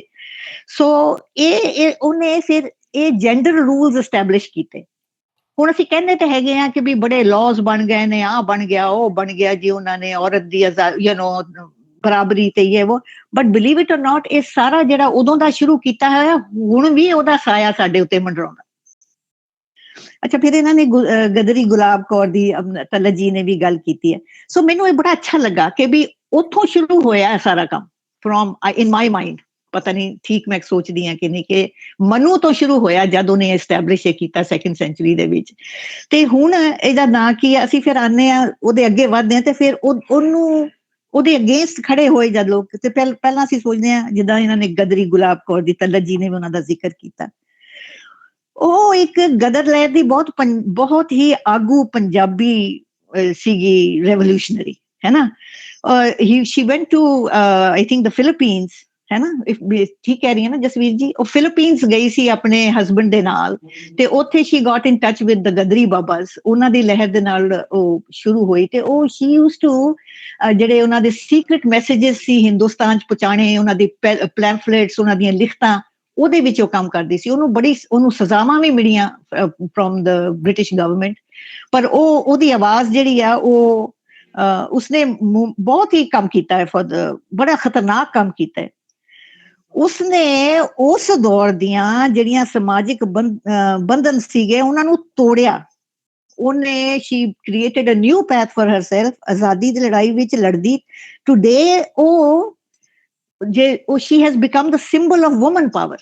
ਜਿਹੜੀ ਵੂਮਨ ਪਾਵਰ ਸੀ, ਉਹਦਾ ਸਿੰਬਲ ਬਣੀ ਹੋਈ ਹੈ। ਅੱਛਾ, ਫਿਰ ਸ਼ਾਹੀਨ ਬਾਗ ਦਾ ਇਹਨਾਂ ਨੇ ਜ਼ਿਕਰ ਕੀਤਾ। ਅੱਛਾ, ਸ਼ਾਹੀਨ ਬਾਗ ਦਾ ਮੋਰਚਾ ਆਪਾਂ ਨੂੰ ਹੁਣ ਤਾਂ ਨਵਾਂ ਹੀ ਨਵਾਂ ਹੈ ਤੇ ਸ਼ਾਇਦ ਸਾਰਿਆਂ ਨੂੰ, ਸ਼ਾਇਦ ਕਿਸੇ ਨੂੰ ਨਾ ਹੋਵੇ ਤੇ ਮੈਂ ਗੱਲ ਕਰਾਂ। ਅੱਛਾ, ਉਹ 100 ਦਿਨਾਂ ਦਾ ਮੋਰਚਾ ਸੀ, 100 days, ਹਿਸਟੋਰੀਕਲ ਮੂਮੈਂਟ ਸੀ ਇਨ ਇੰਡੀਅਨ ਹਿਸਟਰੀ। ਕਹਿਣ ਨੂੰ ਤੇ ਇਹ ਸਿਟੀਜ਼ਨ ਅਮੈਂਡਮੈਂਟ ਐਕਟ ਦੇ ਖਿਲਾਫ ਸੀ, ਬਟ ਮੈਨੂੰ ਅਸਲ 'ਚ ਇਹ ਬਰਾਬਰੀ ਤੇ ਇਨਸਾਫ ਦੀ ਆਵਾਜ਼ ਸੀ। ਭਾਵੇਂ ਉਹ ਮਰਦ ਲਈ ਹੋਵੇ ਤੇ ਭਾਵੇਂ ਔਰਤ ਲਈ ਹੋਵੇ ਤੇ ਭਾਵੇਂ ਬੱਚੇ ਲਈ ਹੋਵੇ, ਉਹ ਆਵਾਜ਼ ਜਿਹੜੀ ਸੀਗੀ ਇਟ ਵਾਜ਼ ਅਬਾਊਟ ਬਰਾਬਰੀ ਐਂਡ ਇਨਸਾਫ, ਜਿਹੜਾ ਕਿ ਹਰ ਔਰਤ ਐਟ ਐਵਰੀ ਸਟੈਪ ਲੜਦੀ। ਅੱਛਾ, ਉਹਨਾਂ ਨੇ ਬਿਨਾਂ ਨਫ਼ਰਤ, ਬਿਨਾਂ ਕੋਈ ਹਥਿਆਰ ਚੱਕੇ, ਸਿਰਫ ਇੱਕ ਸਹਿਜਤਾ ਦੇ ਨਾਲ ਔਰਤਾਂ ਨੇ ਦਿਖਾਇਆ ਕਿ ਚੁੱਪ ਰਹਿਣਾ ਮਜਬੂਰੀ ਨਹੀਂ। ਜੇ ਸਾਨੂੰ ਜ਼ੁਬਾਨ ਦੇ ਦਿਓਗੇ ਤੇ ਇਹ ਸਾਡੀ ਮਜਬੂਰੀ ਨਹੀਂ, ਜੇ ਅਸੀਂ ਚਾਹਾਂਗੇ ਤੇ ਅਸੀਂ ਆਪਣੀ ਆਵਾਜ਼ ਬੁਲੰਦ ਕਰ ਸਕਦੇ ਹਾਂ। ਸੋ ਸ਼ਾਹੀਨ ਬਾਗ ਅੱਜ ਵੀ ਇਹ ਯਾਦ ਦਿਲਾਉਂਦਾ ਹੈ ਕਿ ਜਿਹੜੀ ਔਰਤ ਉੱਠ ਕੇ ਬੋਲੇ ਤਾਂ ਸਮਾਜ ਦਾ ਜ਼ਮੀਰ ਨੂੰ ਹਿਲਾ ਸਕਦੀ ਹੈ। she can shake the very core of our society, ਪਰ ਸਮਾਜ ਨੂੰ ਸੁਣਨਾ ਹੀ ਪੈਣਾ। at that point ਸਮਾਜ ਨੂੰ ਉਹਦੀ ਗੱਲ ਨੂੰ ਸੁਣਨਾ ਹੀ ਪੈਣਾ। ਸੋ ਸਾਡੀ ਗੱਲ ਹੈਗੀ ਕਿ we have to speak up। ਸੋ ਮੈਂ ਇਹ ਥੋੜੀਆਂ ਜਿਹੀਆਂ ਗੱਲਾਂ ਹੀ ਤੁਹਾਡੇ ਨਾਲ ਸ਼ੇਅਰ ਕਰਨਾ ਚਾਹੁੰਦੀ ਸੀ, ਥੋੜੀ ਜਿਹੀ ਬੈਕਗਰਾਉਂਡ ਇਹਦੇ ਵਿੱਚ ਕਿ ਜਿਹੜਾ ਮਨੂ ਦੀ ਤੇ ਇਹਦੀ ਗੱਲਾਂ ਨੇ। ਸੋ ਬਾਕੀ ਜਿਹੜੀਆਂ ਨੇ ਉਹ ਸਾਰੇ ਹੁਣ ਆਫਤਾਬ ਜੀ ਉਹਨਾਂ ਤੇ ਹੋਰ ਰੋਸ਼ਨ ਪਾਉਣਗੇ। ਸੋ ਨਹੀਂ, ਮੈਂ ਤਾਂ ਥੋੜਾ ਜਿਹਾ ਇੰਨਾ ਹੀ ਕਰਨਾ ਸੀਗਾ। And I am very very ਅੱਛਾ, ਇੱਕ ਹੋਰ ਮੈਨੂੰ ਬੜੀ ਗੱਲ ਚੰਗੀ ਲੱਗੀ ਤੁਹਾਡੀ, ਬੜੀ ਛੋਟੀ ਜਿਹੀ ਗੱਲ ਹੈ ਕਿ ਤੁਹਾਡੀ ਲਫ਼ਜ਼ਾਲੀ ਮੈਨੂੰ ਬੜੀ ਪਸੰਦ ਆਈ। ਜਿਹੜਾ ਤੁਸੀਂ ਲਫ਼ਜ਼ ਯੂਜ਼ ਕੀਤਾ ਬੌਕਰ, ਬੜੇ ਜ਼ਮਾਨੇ ਦੇ ਬਾਅਦ ਉਹ ਲਫ਼ਜ਼ ਸੁਣਿਆ ਮੈਂ, ਬੜੇ ਦਿਨਾਂ ਤੋਂ ਬਾਅਦ ਉਹ ਲਫ਼ਜ਼ ਸੁਣਿਆ। ਸੋ ਬਹੁਤ ਬਹੁਤ ਮਿਹਰਬਾਨੀ ਜਸਵੀਰ ਜੀ ਤੁਹਾਡਾ, ਤੁਸੀਂ ਬੜੀ ਹੀ ਸੋਹਣੀ ਕਵਿਤਾ ਲਿਖੀ ਹੈ, ਬਹੁਤ ਪਸੰਦ ਆਈ। ਏਦਾਂ ਜਿਉਂਦੇ ਬਸਦੇ ਰਹੋ ਔਰ ਏਦਾਂ ਹੀ ਲਿਖਦੇ ਰਹੋ। ਬਹੁਤ ਸ਼ੁਕਰੀਆ ਬੀਬਾ ਜੀ। ਬੀਬਾ ਜੀ ਤੁਸੀਂ ਮਾਸ਼ਾਅੱਲਾ, ਤੁਸੀਂ ਜਿਹੜੀ ਤਿਆਰੀ ਕੀਤੀ ਹੈ ਨਾ, ਛਾ ਗਏ ਹੋ। ਹਿਸਟਰੀ ਨਹੀਂ, ਇਤਿਹਾਸ ਬਾਰੇ, ਹਿਸਟਰੀ ਬਾਰੇ ਬੀਬਾ ਜੀ ਨੇ ਬੜੀ ਇਨਫੋਰਮੇਸ਼ਨ ਗੱਲਾਂ ਖੋਲ ਕੇ ਰੱਖਿਆ। ਮਨੂ ਦੇ ਬਾਰੇ ਤੇ ਮੈਨੂੰ ਹਮੇਸ਼ਾ ਆਈ ਵਾਸ ਵੈਰੀ ਵੈਰੀ, ਬੜੀ ਮੈਨੂੰ ਤਕਲੀਫ ਹੁੰਦੀ ਹੈ ਜਦ ਵੀ ਮੈਂ ਉਸ ਗੱਲ ਨੂੰ ਸੁਣਦੀ ਹੈ ਯੂ ਨੋ ਕਿ ਵੀ ਉਹਨੇ ਕੀ ਲਿਖਿਆ ਔਰਤਾਂ ਲਈ ਕੈਸਾ। ਐਂਡ ਯੂ ਨੋ ਕਹਿਣ ਨੂੰ ਅਸੀਂ ਬੜੇ ਆਜ਼ਾਦ ਹੋ ਗਏ ਹਾਂ, ਲਾਜ਼ ਬਣ ਗਏ ਨੇ ਇਹ ਉਹ, ਪਰ ਇੰਨੇ ਰਿਸਟ੍ਰਿਕਟਿਵ ਲਾਜ਼ ਨੇ ਹਾਲੇ ਵੀ ਸਾਡੇ ਮੁਲਕਾਂ ਦੇ ਵਿੱਚ, ਇੰਨੇ ਔਰਤਾਂ ਲਈ ਇੰਨੇ ਰਿਸਟ੍ਰਿਕਟਿਵ ਲਾਜ਼ ਨੇ, ਪਰ ਉਹਨਾਂ ਟੁੱਟੇ ਭੱਜੇ ਰਿਸਟ੍ਰਿਕਟਿਵ ਲਾਜ਼ ਨੂੰ ਵੀ ਨਹੀਂ ਉਹ ਲੋਕ ਅਪਹੋਲਡ ਕਰਦੀ ਸੋਸਾਇਟੀ ਸਾਡੀ। ਸੋ ਇਹ ਮੈਨੂੰ ਬੜੀ ਤਕਲੀਫ ਹੁੰਦੀ ਹੈ। ਐਸਾ ਉਹ ਇੰਨੀ ਪੁਰਾਣੀ ਗੱਲ ਤੇ ਖੜੇ ਨੇ ਹਾਲੇ ਤੇ ਇਹ ਲੋਕ। ਉਹੀ ਆ ਕਿ ਵੀ ਪਹਿਲਾਂ ਤੁਹਾਡਾ ਪਿਓ, ਫਿਰ ਤੁਹਾਡਾ ਹਸਬੈਂਡ, ਫਿਰ ਤੁਹਾਡਾ ਬੇਟਾ। You know that's wrong. Sorry. ਬਿਲਕੁਲ, ਬਹੁਤ ਸ਼ੁਕਰੀਆ ਬੀਬਾ ਜੀ, ਬਹੁਤ ਸ਼ੁਕਰੀਆ। ਹਾਂਜੀ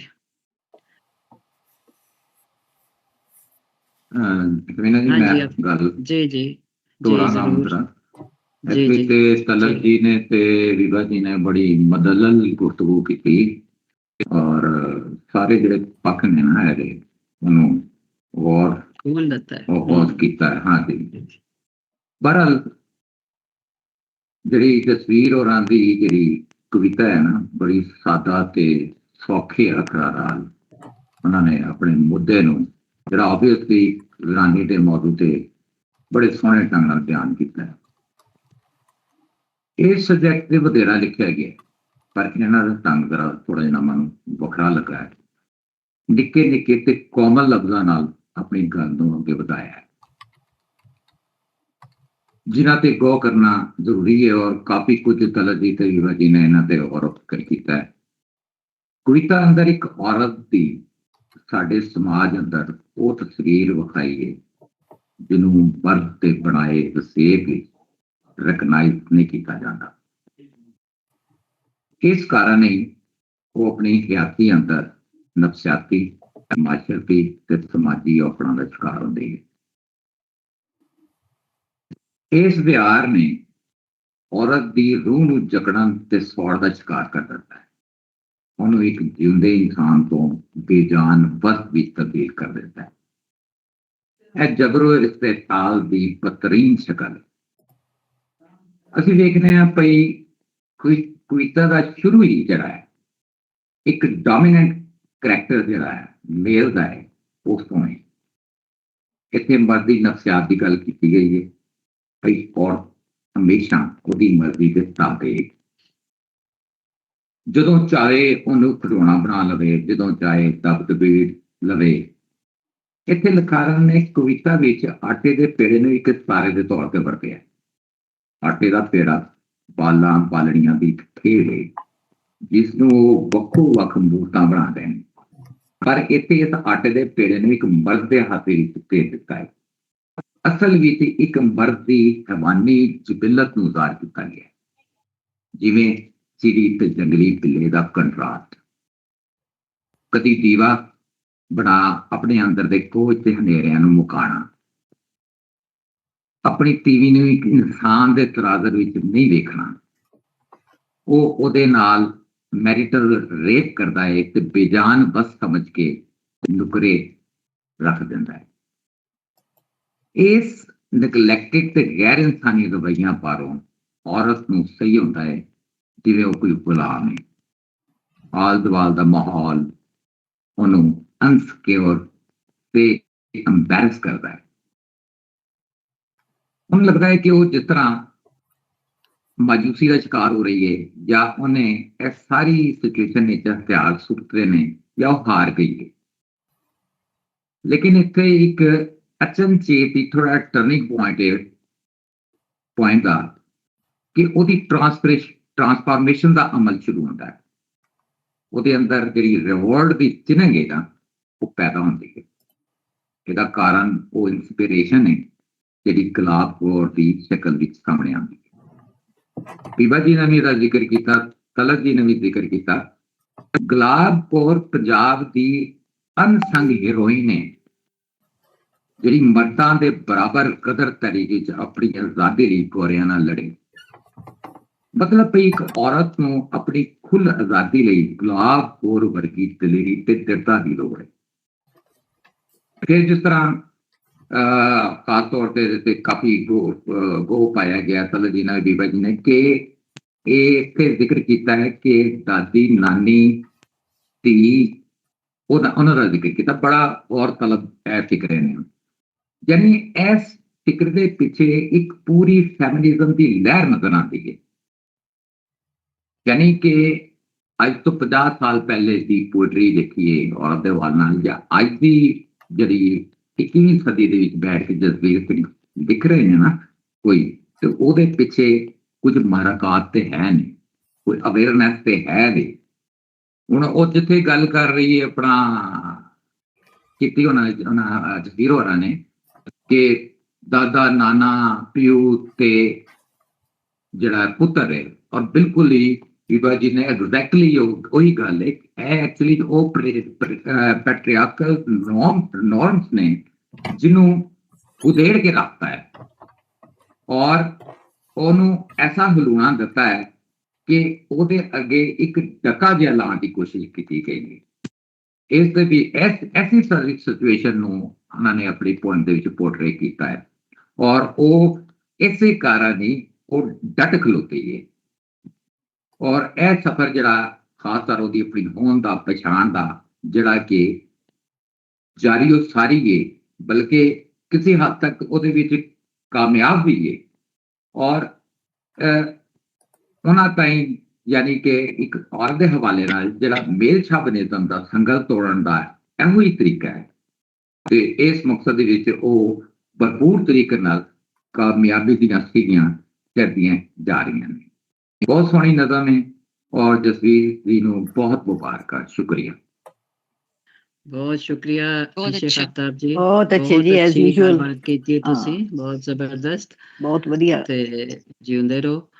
ਹਾਂਜੀ, ਮੈਂ ਗੱਲ ਕਰਾਂ ਥੋੜੀ ਜੀ ਜੀ ਜ਼ਰੂਰ ਜ਼ਰੂਰ। ਚੋਣਵੀਆਂ ਗੱਲਾਂ ਤੇ ਸਾਰੀਆਂ ਹੋ ਗਈਆਂ ਨੇ, ਔਰ ਇਹ ਕੰਟੀਨਿਊਸ ਸਟਰਗਲ ਹੈ ਤੀਵੀਂ ਵਾਸਤੇ ਪੈਟਰੀਆਰਕੀ ਤੋਂ ਦੁਬਾਰਾ ਮੈਟਰੀਆਰਕੀ ਵੱਲ ਜਾਣ ਦੀ। ਔਰ ਹਿਸਟਰੀ ਦੇ ਵਿੱਚ ਇਹੋ ਜਿਹੀਆਂ ਟਰਾਂਸਫੋਰਮੇਸ਼ਨ ਤੇ ਟ੍ਰਾਂਜੀਸ਼ਨਸ ਨੂੰ ਜਾਂ ਐਵੋਲੂਸ਼ਨਸ ਨੂੰ ਸਦੀਆਂ ਲੱਗ ਜਾਂਦੀਆਂ ਜਾਂ ਸ਼ਾਇਦ ਹਜ਼ਾਰਾਂ ਸਾਲ ਲੱਗ ਜਾਂਦੇ ਨੇ। ਸੋ ਅਸੀਂ ਆਪਣਾ ਪਾਣੀ ਦੇ ਬੁਲਬੁਲੇ ਤਰ੍ਹਾਂ ਪਾ ਕੇ ਨਿਕਲ ਜਾਵਾਂਗੇ, but we will not be able to see the whole big canvas of where the change will lead us in 100 or 1000 years। ਤੇ ਅੱਛੀ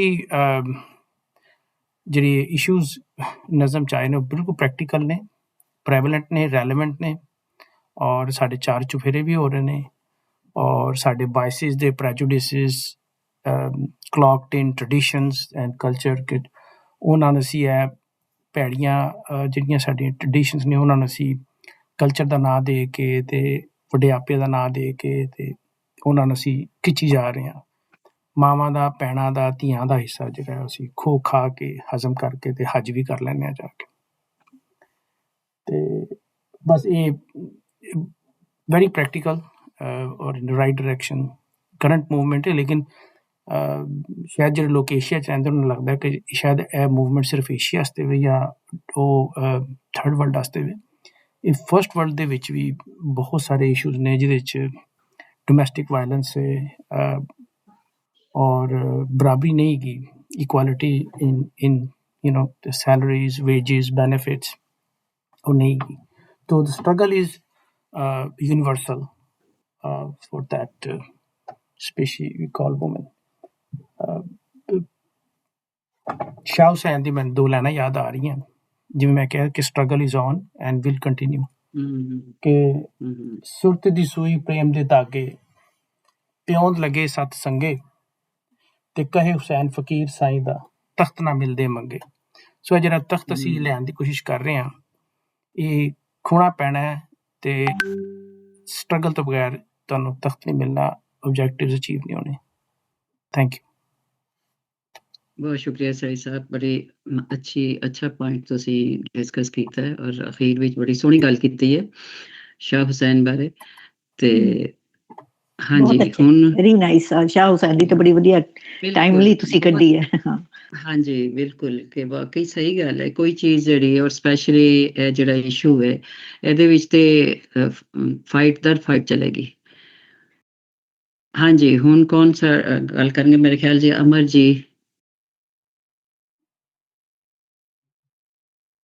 ਹਾਂਜੀ ਹਾਂਜੀ ਜੀ ਅਮਰ ਜੀ। ਦੇਖੋ ਪੋਇਮ ਜਿਹੜੀ ਆ, ਕਵਿਤਾ ਬਹੁਤ ਵਧੀਆ, ਸਿੰਪਲ ਹੈ ਔਰ ਬੜਾ ਤੁਹਾਨੂੰ ਝੰਜੋੜ ਕੇ ਰੱਖਦੀ ਹੈ ਕਿ ਇਸ ਇਸ਼ੂ ਦੇ ਉੱਤੇ ਸੋਚਣ ਲਈ, ਗੱਲਬਾਤ ਕਰਨ ਦੇ ਲਈ।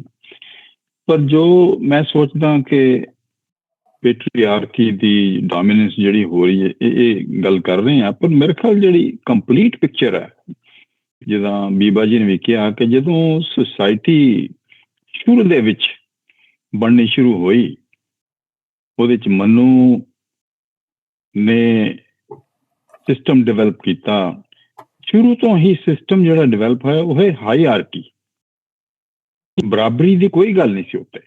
ਸੁਸਾਇਟੀ ਨੂੰ ਗਵਰਨ ਕਰਨ ਲਈ ਜਿਹੜੇ ਅਮੀਰ ਸੀ, ਅਲੀਟ ਸੀ, ਜਾਂ ਜਿਨ੍ਹਾਂ ਲੋਕਾਂ ਕੋਲ ਰਿਸੋਰਸਿਸ ਸੀ, ਉਹਨਾਂ ਨੇ ਸਿਸਟਮ ਐਸਾ ਡਿਵੈਲਪ ਕੀਤਾ ਕਿ ਹਰ ਹਾਇਰਾਰਕੀ ਉੱਪਰ ਕੋਈ ਬੈਠਾ, ਉਹ ਤੋਂ ਥੱਲੇ ਡਿਫਰੈਂਟ ਲੈਵਲਸ ਬਣੇ ਨੇ, ਜਿਹਦੇ 'ਚ ਕਿ ਔਰਤ ਦਾ, ਗਰੀਬਾਂ ਦਾ, ਛੋਟੇ ਤੋਂ ਛੋਟੇ ਮਤਲਬ ਲੈਵਲਸ ਬਣ ਕੇ ਮੈਟਰੀਆਰਕੀ ਵੀ ਉੱਥੇ ਆਈ, ਪੈਟਰੀਆਰਕੀ। ਪਰ ਇਸ ਤਰ੍ਹਾਂ ਸਿਸਟਮ ਡਿਵੈਲਪ ਹੋਇਆ ਕਿ ਹਰ ਇੱਕ ਲੈਵਲ ਦਾ ਉਹਨਾਂ ਨੂੰ ਐਂ ਲੱਗਦਾ ਕਿ ਦੂਸਰੇ ਦੇ ਨਾਲ ਸਾਡੀ ਲੜਾਈ ਆ। ਐਕਚੁਅਲੀ ਜਿਹੜੀ ਲੜਾਈ ਆ ਉਹ ਤਾਂ ਟੌਪ 'ਤੇ ਹਾਇਰਾਰਕੀ ਜਿਹੜੀ ਬੈਠੀ ਉਹਦੇ ਨਾਲ ਹੈ। ਅਸੀਂ ਆਪਸ ਦੇ ਵਿੱਚ ਅਸੀਂ ਇਮੈਜਿਨ ਕਰ ਲਈਏ ਕਿ ਕਾਰਪੋਰੇਟ ਦੁਨੀਆ ਚੱਲਦੀ ਆ, ਉਹਦੇ 'ਤੇ ਇੱਕ ਦੋ ਬੰਦੇ ਉਹਨੂੰ ਕਾਰਪੋਰੇਸ਼ਨ ਨੂੰ ਚਲਾ ਰਹੇ ਨੇ, ਉਹਦੇ ਥੱਲੇ ਡਿਫਰੈਂਟ ਲੈਵਲਸ ਦੇ ਬਣੇ ਨੇ, ਕੰਮ ਕਰਨ ਵਾਲੇ ਲੋਕ ਨੇ, ਬਿਲਕੁਲ ਮੈਨੂਅਲ ਕੰਮ ਕਰਨ ਵਾਲੇ ਨੇ, ਬਲੂ ਕਾਲਰ ਕੰਮ ਕਰਨ ਵਾਲੇ ਨੇ। ਮਤਲਬ ਉਹਨਾਂ ਦੇ ਵਿੱਚ ਵੀ ਡਿਫਰੈਂਸ ਜਿਹੜੇ ਕ੍ਰੀਏਟ ਕੀਤੇ ਗਏ ਨੇ, ਉਹ ਆਪਸ ਦੇ ਵਿੱਚ ਹੀ ਲੜਦੇ ਨੇ। ਛੋਟਾ ਮੈਨੇਜਰ ਵੱਡੇ ਮੈਨੇਜਰ ਤੋਂ ਡਰਦਾ ਅਤੇ ਛੋਟਾ ਮੈਨੇਜਰ ਤੋਂ ਦੂਸਰੇ ਡਰਦੇ ਨੇ, ਤਾਂ ਉਹ ਡਰਦੇ ਨੇ। ਮਤਲਬ ਡੋਮੀਨੈਂਸ ਆਫ ਦਾ ਹਾਇਰਾਰਕੀ ਉੱਪਰ ਤਾਈਂ ਗੱਲ ਕੋਈ ਨਹੀਂ ਕਰਦਾ ਕਿ ਜਿੱਥੋਂ ਇਹ ਓਰੀਜਨਲੀ ਗੱਲ ਸ਼ੁਰੂ ਹੋਈ ਆ, ਜਿਸ ਨੇ ਤੁਹਾਡੇ 'ਚ ਬਰਾਬਰੀ ਨੂੰ ਛੱਡ ਕੇ ਉੱਚ ਨੀਮ ਦੇ ਪਾੜੇ ਪਾ ਕੇ ਅਸੀਂ ਪੈਟਰੀਆਰਕੀ ਮੈਟਰੀਆਰਕਲ ਲੈਵਲ 'ਤੇ ਰਹਿ ਜਾਂਦੇ। ਇਹ ਤੇ ਸ਼ੁਰੂ ਤੋਂ ਲੈ ਕੇ ਦੱਬਿਆਂ ਕੁਚਲਿਆਂ ਤੋਂ ਲੈ ਕੇ ਹਰ ਲੈਵਲ ਅੱਗੇ ਤੋਂ ਅੱਗੇ ਆਪਸ 'ਚ ਲੜਦੇ ਨੇ ਇਕੱਠੇ ਹੋ ਕੇ, ਜਿਹਨੇ ਇਹ ਸਿਸਟਮ ਡਿਵੈਲਪ ਕੀਤਾ ਸਾਰੇ ਦਾ ਸਾਰਾ, unfairness in just system to begin with ਸ਼ੁਰੂ ਕੀਤਾ। ਉਹਦੇ ਵਾਸਤੇ ਲੜਾਈ ਨਹੀਂ। ਮੇਰਾ ਖਿਆਲ ਜਿਹੜੇ ਹਾਈਆਰਕੀ ਵਾਲੇ ਸਿਸਟਮ ਹੈ ਉਹ ਤੇ ਐਕਚੁਅਲੀ ਬੜੇ ਖੁਸ਼ ਨੇ ਕਿ ਇਹ ਜਿਹੜੇ ਲੈਵਲਸ ਨੇ ਆਪਸ 'ਚ ਲੜੀ ਜਾਣ ਤੇ ਸਾਡੇ ਤੇ ਕੋਈ ਗੱਲ ਹੀ ਨਾ ਪਹੁੰਚਾਵੇ। ਮੇਰਾ ਖਿਆਲ ਇਹ ਵੀ ਉਹਦੇ ਵਿੱਚ ਕਲੈਵਰ ਸਿਸਟਮ ਡਿਵੈਲਪ ਹੋਇਆ ਹੈਗਾ। ਤੇ ਮੈਨੂੰ ਇਹ ਲੱਗਦਾ ਕਿ ਜਿਹੜੀ ਅਨਫੇਅਰਨੈਸ ਹੈ ਉਹ ਹੋ ਰਹੀ ਆ, ਪਰ ਅਨਫੇਅਰਨੈਸ ਜਿਹੜੀ ਹੈ ਸੁਸਾਇਟੀ ਵਿੱਚ ਹਰ ਲੈਵਲ ਤੇ ਵੱਧਦੀ ਤੋਂ ਵੱਧਦੀ ਜਾ ਰਹੀ ਹੈ। ਇਕੱਠੇ ਹੋ ਕੇ ਸਾਰਿਆਂ ਨੂੰ ਉਹ ਜਿਹੜਾ ਇੱਕ ਹਾਈਆਰਕੀ ਬਣਾ ਕੇ ਉੱਪਰ ਸਿਖਰ ਦੇ ਵਿੱਚ ਅਲੀਟ ਜਾਂ ਕੋਈ ਧਰਮ ਦੇ ਵਿੱਚ ਹੀ ਲਾ ਲਓ, ਸਿਖਰ ਦੇ ਉੱਤੇ ਜਿਹੜੇ ਬੈਠੇ ਨੇ ਉਹਨਾਂ ਨੇ ਵੀ ਡਿਫਰੈਂਟ ਲੈਵਲਸ ਅੱਗੇ ਤੋਂ ਅੱਗੇ ਕ੍ਰੀਏਟ ਕੀਤੇ ਨੇ। ਸਮਾਜ ਦੇ ਵਿੱਚ ਵੀ ਡਿਫਰੈਂਟ ਲੈਵਲ ਹਾਈਆਰਕੀ ਵਾਲੇ ਨੇ ਕੀਤੇ। ਮੇਰੇ ਖਿਆਲ ਅਸਲੀ ਵੱਡੀ ਪ੍ਰੋਬਲਮ ਜਿਹੜੀ ਉਹ ਆ ਰਾਦਰ ਦੈਨ ਕਿ ਆਪਸ ਦੇ ਵਿੱਚ ਲੜਨ ਦੀ ਜਿਹੜੀ ਅਸੀਂ ਗੱਲ ਕਰਦੇ ਹਾਂ। ਮੈਂ ਥੋੜਾ ਇਸ ਤਰ੍ਹਾਂ ਸੋਚਣ ਦੀ ਕੋਸ਼ਿਸ਼ ਕਰ ਰਿਹਾ ਸੀ। ਮਿਹਰਬਾਨੀ। ਬਿਲਕੁਲ ਸਹੀ ਤੁਸੀਂ ਗੱਲ ਕੀਤੀ ਹੈ, ਬਿਲਕੁਲ ਅਮਰਜੀਤ ਜੀ। ਤੇ ਹਾਂਜੀ ਦਿਸ ਇਜ਼ ਡਿਫਰੈਂਟ। ਯਾ ਸਹੀ ਗੱਲ ਹੈ, ਬਿਲਕੁਲ ਸਹੀ ਗੱਲ ਕੀਤੀ। ਇਹ ਪੈਸੇ ਦਾ ਰੌਲਾ ਸਾਰਾ, ਪੈਸੇ ਦਾ, ਪਾਵਰ ਦਾ ਵੀ, ਪਾਵਰ ਪੈਸਾ ਆਇਆ। ਦੇਖੋ ਜ਼ਮੀਨਾਂ ਦੀ ਵੰਡ ਕਰਕੇ ਔਰਤਾਂ ਨੂੰ ਏਦਾਂ ਕੀਤਾ। You see it's all money, it's all power. ਹੱਦ ਹੈ। ਬਹੁਤ ਅੱਛਾ ਪੁਆਇੰਟ ਰੇਜ਼ ਕੀਤਾ, ਬਹੁਤ ਅੱਛਾ ਪੁਆਇੰਟ ਹੈ। ਕਿਉਂਕਿ ਮੈਨੂੰ ਵੀ ਇਹੋ ਹੀ ਲੱਗਦਾ ਹੈ ਕਿ ਅਸਲ ਚੀਜ਼ ਜਿਹੜੀ ਹੈ ਨਾ ਇਹੋ ਹੀ ਹੈ। ਅਨਜਸਟਿਸ ਕਿਤੇ ਕਿਤੇ ਹਰ ਜਗ੍ਹਾ ਤੇ ਹੋ ਰਿਹਾ ਹੈ, ਔਰ ਜਿੱਥੇ ਜਿਸ ਨੂੰ ਜਿਹੜੀ ਉੱਚੀ ਥਾਂ ਮਿਲ ਜਾਂਦੀ ਹੈ, ਪਾਵਰ ਮਿਲ ਜਾਂਦੀ ਹੈ, ਉਹ ਜਿਹੜਾ ਨੀਵਾਂ ਹੈ ਉਹਦੇ ਚਾਹੇ ਔਰਤ ਹੋਏ ਤੇ ਚਾਹੇ ਮਰਦ ਵੀ ਹੋਏ, ਔਰ ਉਹ ਹੀਣੇ ਜਿਹੜੇ ਨੇ ਉਹਨਾਂ ਤੱਕ ਜਿਹੜੀ ਉਹਨਾਂ ਨਾਲ ਜ਼ੁਲਮ ਸ਼ਿੱਦਤ ਫੜਦਾ ਹੈ। ਹਾਂਜੀ ਤਲਹਾ ਜੀ, ਤੁਸੀਂ ਗੱਲ ਕਰਨੀ ਚਾਹੋਗੇ? ਤਲਹਾ ਸੁਹੇਲ ਜੀ।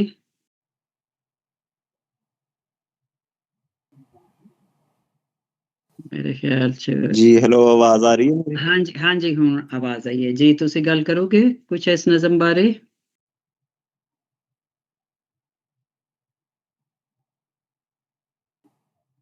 ਮੇਰੇ ਖਿਆਲ ਤੁਹਾਡੀ ਆਵਾਜ਼, ਹੈਲੋ, ਹਾਂਜੀ ਆਵਾਜ਼ ਆ ਰਹੀ ਹੈ, ਤੁਸੀਂ ਗੱਲ ਕਰੋ। ਮੇਰੇ ਖਿਆਲ ਨੈਟ ਦਾ ਮਸਲਾ ਲੱਗ ਰਿਹਾ। ਹਾਂਜੀ ਲੀਜ਼ੀਆ ਜੀ ਵੀ ਮੇਰੇ ਖਿਆਲ ਚ ਨਜ਼ਰ ਨਹੀਂ ਆ ਰਹੇ। ਉਹਨਾਂ ਦਾ ਮੇਰੇ ਖਿਆਲ ਚ ਨੈਟ ਦਾ ਮਸਲਾ ਚੱਲ ਰਿਹਾ ਜਨਤਾ ਨੂੰ। ਨੈਟ ਦਾ ਮੇਰੇ ਖਿਆਲ ਮਸਲਾ ਚੱਲ ਰਿਹਾ ਹੈ। ਬੜੀ ਖੂਬਸੂਰਤ ਗੱਲਬਾਤ ਹੋਈ ਹੈ, ਹਰ ਪੱਖ ਤੇ ਗੱਲ ਹੋਈ ਹੈ, ਹਰ ਪੁਆਇੰਟ ਤੇ ਇਸ ਨਜ਼ਮ ਦੇ ਹਵਾਲੇ ਨਾਲ। ਤੇ ਜਸਵੀਰ ਜੀ, ਤੁਸੀਂ ਕੁਝ ਕਹਿਣਾ ਚਾਹੋ? ਜੀ ਬਿਲਕੁਲ ਜੀ, ਸਾਡੇ ਕੋਲ ਟਾਈਮ ਹੈ ਵੇ। ਜੀ ਤੁਹਾਡੀ ਬਹੁਤ ਖੂਬਸੂਰਤ ਨਜ਼ਮ। ਤੇ ਮੈਂ ਸਮਝਦੀ ਕਿ ਇਹ ਵੀ ਜਿਹੜੀ ਇੱਕ ਜਿਹੜੀ ਗੱਲ ਕੀਤੀ ਸੀ ਉਹਨਾਂ ਨੇ, ਸ਼ੇਖ ਸਾਹਿਬ ਨੇ ਵੀ ਕੀਤੀ ਸੀ, ਸ਼ੇਖ ਅਫਤਾਬ ਸਾਹਿਬ ਨੇ, ਕਿ ਤੁਸੀਂ ਜੋ ਅੱਜ ਗੱਲ ਕਰ ਰਹੇ ਹੋ ਉਸਮਾਨੀ ਬਾਰੇ, 50 ਸਾਲ ਪਹਿਲੇ ਇਹ ਗੱਲ ਨਹੀਂ ਸੀ ਹੁੰਦੀ ਤੇ ਇਹ ਗੱਲ ਹੋ ਰਹੀ ਹੈ। ਔਰ ਉਹਦੀ ਵਜ੍ਹਾ ਇਹੋ ਹੀ ਹੈ ਕਿ ਅਵੇਅਰਨੈਸ ਜਿਹੜੀ ਆ ਚੁੱਕੀ ਹੈ ਔਰ ਇਹ ਕੰਮ ਅੱਗੇ ਵਧੇਗਾ। ਹਾਂਜੀ ਤੁਸੀਂ ਕੁਝ ਗੱਲ ਕਰੋਗੇ? ਹਾਂਜੀ ਬਿਲਕੁਲ ਜੀ, ਬਹੁਤ ਬਹੁਤ ਧੰਨਵਾਦ। ਪਹਿਲਾਂ ਤਾਂ ਬਹੁਤ ਬਹੁਤ ਸਾਰਿਆਂ ਦਾ ਧੰਨਵਾਦ। ਤੇ ਤੁਸੀਂ ਮੇਰੀ ਕਵਿਤਾ ਨੂੰ ਬਹੁਤ ਮਾਣ ਦਿੱਤਾ ਤੇ ਮੈਨੂੰ ਸ਼ਾਇਦ ਅੱਜ ਮੇਰੇ ਲਈ ਬਹੁਤ ਖੁਸ਼ੀ ਦਾ ਤੇ ਮੇਰੀ ਜ਼ਿੰਦਗੀ ਦਾ ਸਭ ਤੋਂ ਖੂਬਸੂਰਤ ਦਿਨ ਆ, ਜਦੋਂ ਮੈਂ ਬਹੁਤ ਹੀ ਜਿਹੜੇ ਪੰਜਾਬੀ ਜ਼ੁਬਾਨ ਦੇ ਜਿਹੜੇ ਬਹੁਤ ਨਾਮਵਰ ਜਿਹੜੇ ਤੁਸੀਂ ਲੋਕ ਹੈਗੇ ਆ, ਲੇਖਕ ਹੈਗੇ ਆ, ਜੋ ਅੱਗੇ ਲੈ ਕੇ ਜਾ ਰਹੇ ਆ, ਉਹਨਾਂ ਨੇ ਮੇਰੀ ਕਵਿਤਾ ਬਾਰੇ ਗੱਲਬਾਤ ਕੀਤੀ। ਅੱਜ ਮੈਂ ਸੱਚੀ ਬਹੁਤ ਭਾਗਾਂ ਵਾਲੀ ਮਹਿਸੂਸ ਕਰ ਰਹੀ ਹਾਂ। ਸੋ ਜਿਹੜੀ ਜਿੱਥੋਂ ਤੱਕ ਗੱਲ ਹੈਗੀ ਆ ਔਰਤ ਦੀ ਆਪਾਂ ਗੱਲ ਕੀਤੀ ਆ, ਇਹ ਔਰਤ ਦੀ ਐਜੂਕੇਸ਼ਨ ਦੇ ਨਾਲ ਤੇ ਪੈਸੇ ਦੇ ਨਾਲ, ਪਾਵਰ ਦੇ ਨਾਲ ਹੋਣੀ ਤਾਂ ਚੇਂਜ ਹੁੰਦੀ ਆ, ਪਰ ਜਿਹੜੀ ਜਿਹਨੀ ਤੌਰ ਤੇ ਔਰਤ ਨੂੰ ਗੁਲਾਮ ਬਣਾਇਆ, ਕਈ ਵਾਰੀ ਔਰਤਾਂ ਮੈਂ ਉਹ ਵੀ ਦੇਖਦੀ ਆ ਜਿਹੜੀਆਂ ਬਹੁਤ ਉੱਚੇ ਅਹੁਦਿਆਂ ਤੇ ਬੈਠੀਆਂ ਆ, ਉਹ ਕਮਾਈ ਕਰਕੇ ਲਿਆ ਕੇ ਆਪਣੇ ਹਸਬੈਂਡ ਨੂੰ ਦਿੰਦੀਆਂ ਤੇ ਹਸਬੈਂਡ ਤੋਂ ਹੀ ਵਾਪਸ ਜਿਹੜੀ ਹੈਗੀਆਂ ਉਹ ਖਰਚੇ ਮੰਗਦੀਆਂ, ਖਰਚੇ ਲੈਂਦੀਆਂ। ਮੈਂ ਬਹੁਤ ਸਾਰੀਆਂ ਔਰਤਾਂ ਨੂੰ ਜਾਣਦੀ ਹਾਂ ਜਿਹੜੀਆਂ ਕਮਾਈ ਕਰਕੇ ਵੀ ਉਹ ਗੁਲਾਮ ਹੀ ਹੈਗੀਆਂ ਆ, ਕਿਉਂਕਿ ਮਾਨਸਿਕ ਜਿਹੜੀ ਗੁਲਾਮੀ ਹੈਗੀ ਆ, ਬੌਧਿਕ ਗੁਲਾਮੀ ਹੈਗੀ ਆ, ਉਹ ਜਿਹੜੀ ਹੈਗੀ ਆ ਉਹ ਪੈਸੇ ਤੇ ਪਾਵਰ ਨਾਲੋਂ ਵੀ ਜ਼ਿਆਦਾ ਆ। ਕਿਉਂਕਿ ਜੇ ਤੁਹਾਨੂੰ ਅਹਿਸਾਸ ਹੀ ਨਹੀਂ ਹੈਗਾ, ਬਹੁਤ ਸਾਰੀਆਂ ਉੱਚੇ ਅਹੁਦਿਆਂ ਵਾਲੀਆਂ ਔਰਤਾਂ ਵੀ ਜੇ ਆਜ਼ਾਦ ਮਹਿਸੂਸ ਨਹੀਂ ਕਰਦੀਆਂ। ਦੂਸਰਾ ਇਹ ਆ ਕਿ ਜਿਹੜੀ ਸਾਡੀ ਸੋਚ ਹੈਗੀ ਆ, ਉਹ ਚਾਹੇ ਅਸੀਂ ਦੁਨੀਆ ਦੇ ਕਿਸੇ ਵੀ ਕੋਨੇ 'ਚ ਚਲ ਜਾਈਏ, ਚਾਹੇ ਅਸੀਂ ਕੈਨੇਡਾ 'ਚ ਰਹਿੰਦੇ ਹਾਂ, ਅਮਰੀਕਾ 'ਚ ਰਹਿੰਦੇ ਹਾਂ, ਅੱਜ ਇੱਥੇ ਵੀ ਇਹੀ ਕੁਝ ਵਾਪਰਦਾ। ਸਰੀ ਦੇ ਵਿੱਚ ਬਹੁਤ ਸਾਰੀਆਂ ਔਰਤਾਂ ਦਾ, ਵੈਨਕੂਵਰ ਦੇ ਵਿੱਚ, ਟੋਰਾਂਟੋ ਦੇ ਵਿੱਚ ਔਰਤਾਂ ਦੇ ਕਤਲ ਹੋਏ ਆ ਅਣਖ ਦੇ ਨਾਂ ਤੇ ਬਹੁਤ ਸਾਰੀਆਂ ਔਰਤਾਂ ਇੱਥੇ ਵੀ ਜਿਹੜੀਆਂ ਹੈਗੀਆਂ ਉਹ ਮੁੰਡਾ ਲੈਣ ਲਈ ਉਹ ਦਵਾਈਆਂ ਖਾਂਦੀਆਂ ਆ। ਟੋਰਾਂਟੋ ਵਿੱਚ ਜੇ ਇੰਡੀਆ ਤੋਂ ਬੰਦੇ ਆਉਂਦੇ ਆ ਵੀ ਅਸੀਂ ਮੁੰਡਾ ਹੋਣ ਦੀ ਦਵਾਈ ਦਿੰਦੇ ਆ, ਜਾਂ ਜੇ ਇੱਥੇ ਜਦੋਂ ਤੀਜੀ ਕੁੜੀ ਹੋ ਜਾਂਦੀ ਆ, ਦੂਜੀ ਕੁੜੀ ਹੋ ਜਾਂਦੀ ਆ, ਜੇ ਉਹ ਸੋਚਦੇ ਆ ਵੀ ਅਸੀਂ ਅਵਾਰਡ ਕਰਾ ਦਈਏ, ਜਾਂ ਅਮਰੀਕਾ ਦੇ ਵਿੱਚ ਲੋਕੀ ਕਿਉਂਕਿ ਉੱਥੇ ਪ੍ਰਾਈਵੇਟ ਹੈਗੇ ਆ, ਉੱਥੇ ਉਹ ਕਰਾ ਸਕਦੇ, ਉੱਥੇ ਜਾਂਦੇ ਆ, ਜਾਂ ਇੰਡੀਆ ਵਿੱਚ ਜਾਂਦੇ ਆ। ਤੋ ਇਹ ਅਜੇ ਵੀ ਸਾਡੇ ਅਸੀਂ ਬੌਧਿਕ ਤੌਰ ਤੇ ਜਿਹੜੀ ਕੰਗਾਲੀ ਆ, ਜਿੰਨਾ ਚਿਰ ਔਰਤਾਂ ਬੌਧਿਕ ਤੌਰ ਤੇ ਸਿਆਣੀਆਂ ਨਹੀਂ ਹੁੰਦੀਆਂ, ਜਾਂ ਜਿਹੜੇ ਮਰਦ ਜਿਹੜੇ ਬਰਾਬਰ ਦਾ ਸਮਾਜ ਸਿਰਜਣ ਦੀ ਗੱਲ ਕਰਦੇ ਆ, ਕਿਉਂਕਿ ਔਰਤ ਦੀ ਲੜਾਈ ਜਿਹੜੀ ਹੈਗੀ ਆ ਉਹ ਮਨੁੱਖ ਹੋਣ ਦੀ ਲੜਾਈ ਆ। ਜਿੰਨਾ ਚਿਰ ਔਰਤ ਨੂੰ ਬਰਾਬਰ ਦੀ ਮਨੁੱਖ ਨਹੀਂ ਸਮਝਿਆ ਜਾਂਦਾ, ਉਹਨਾਂ ਚਿਰ ਉਹਨੂੰ ਹੱਕ ਨਹੀਂ ਮਿਲਣੇ। ਤੇ ਇਹ ਹੱਕ ਜਿਹੜੇ ਹੈਗੇ ਆ, ਇਹ ਸਾਨੂੰ ਔਰਤਾਂ ਨੂੰ, ਜਿਹੜੇ ਵੀ ਸਮਾਜ ਨੂੰ ਵਧੀਆ ਸਮਾਜ ਸਿਰਜਣਾ ਚਾਹੁੰਦੇ ਆ, ਜਿਹੜੇ ਲੋਕ, ਜਿਹੜੇ ਪ੍ਰੋਗਰੈਸਿਵ ਲੋਕ ਆ, ਉਹਨਾਂ ਨੇ ਇਕੱਠੇ ਹੋ ਕੇ ਇਸ ਦੇ ਖਿਲਾਫ ਲੜਾਈ ਲੜਨੀ ਆ।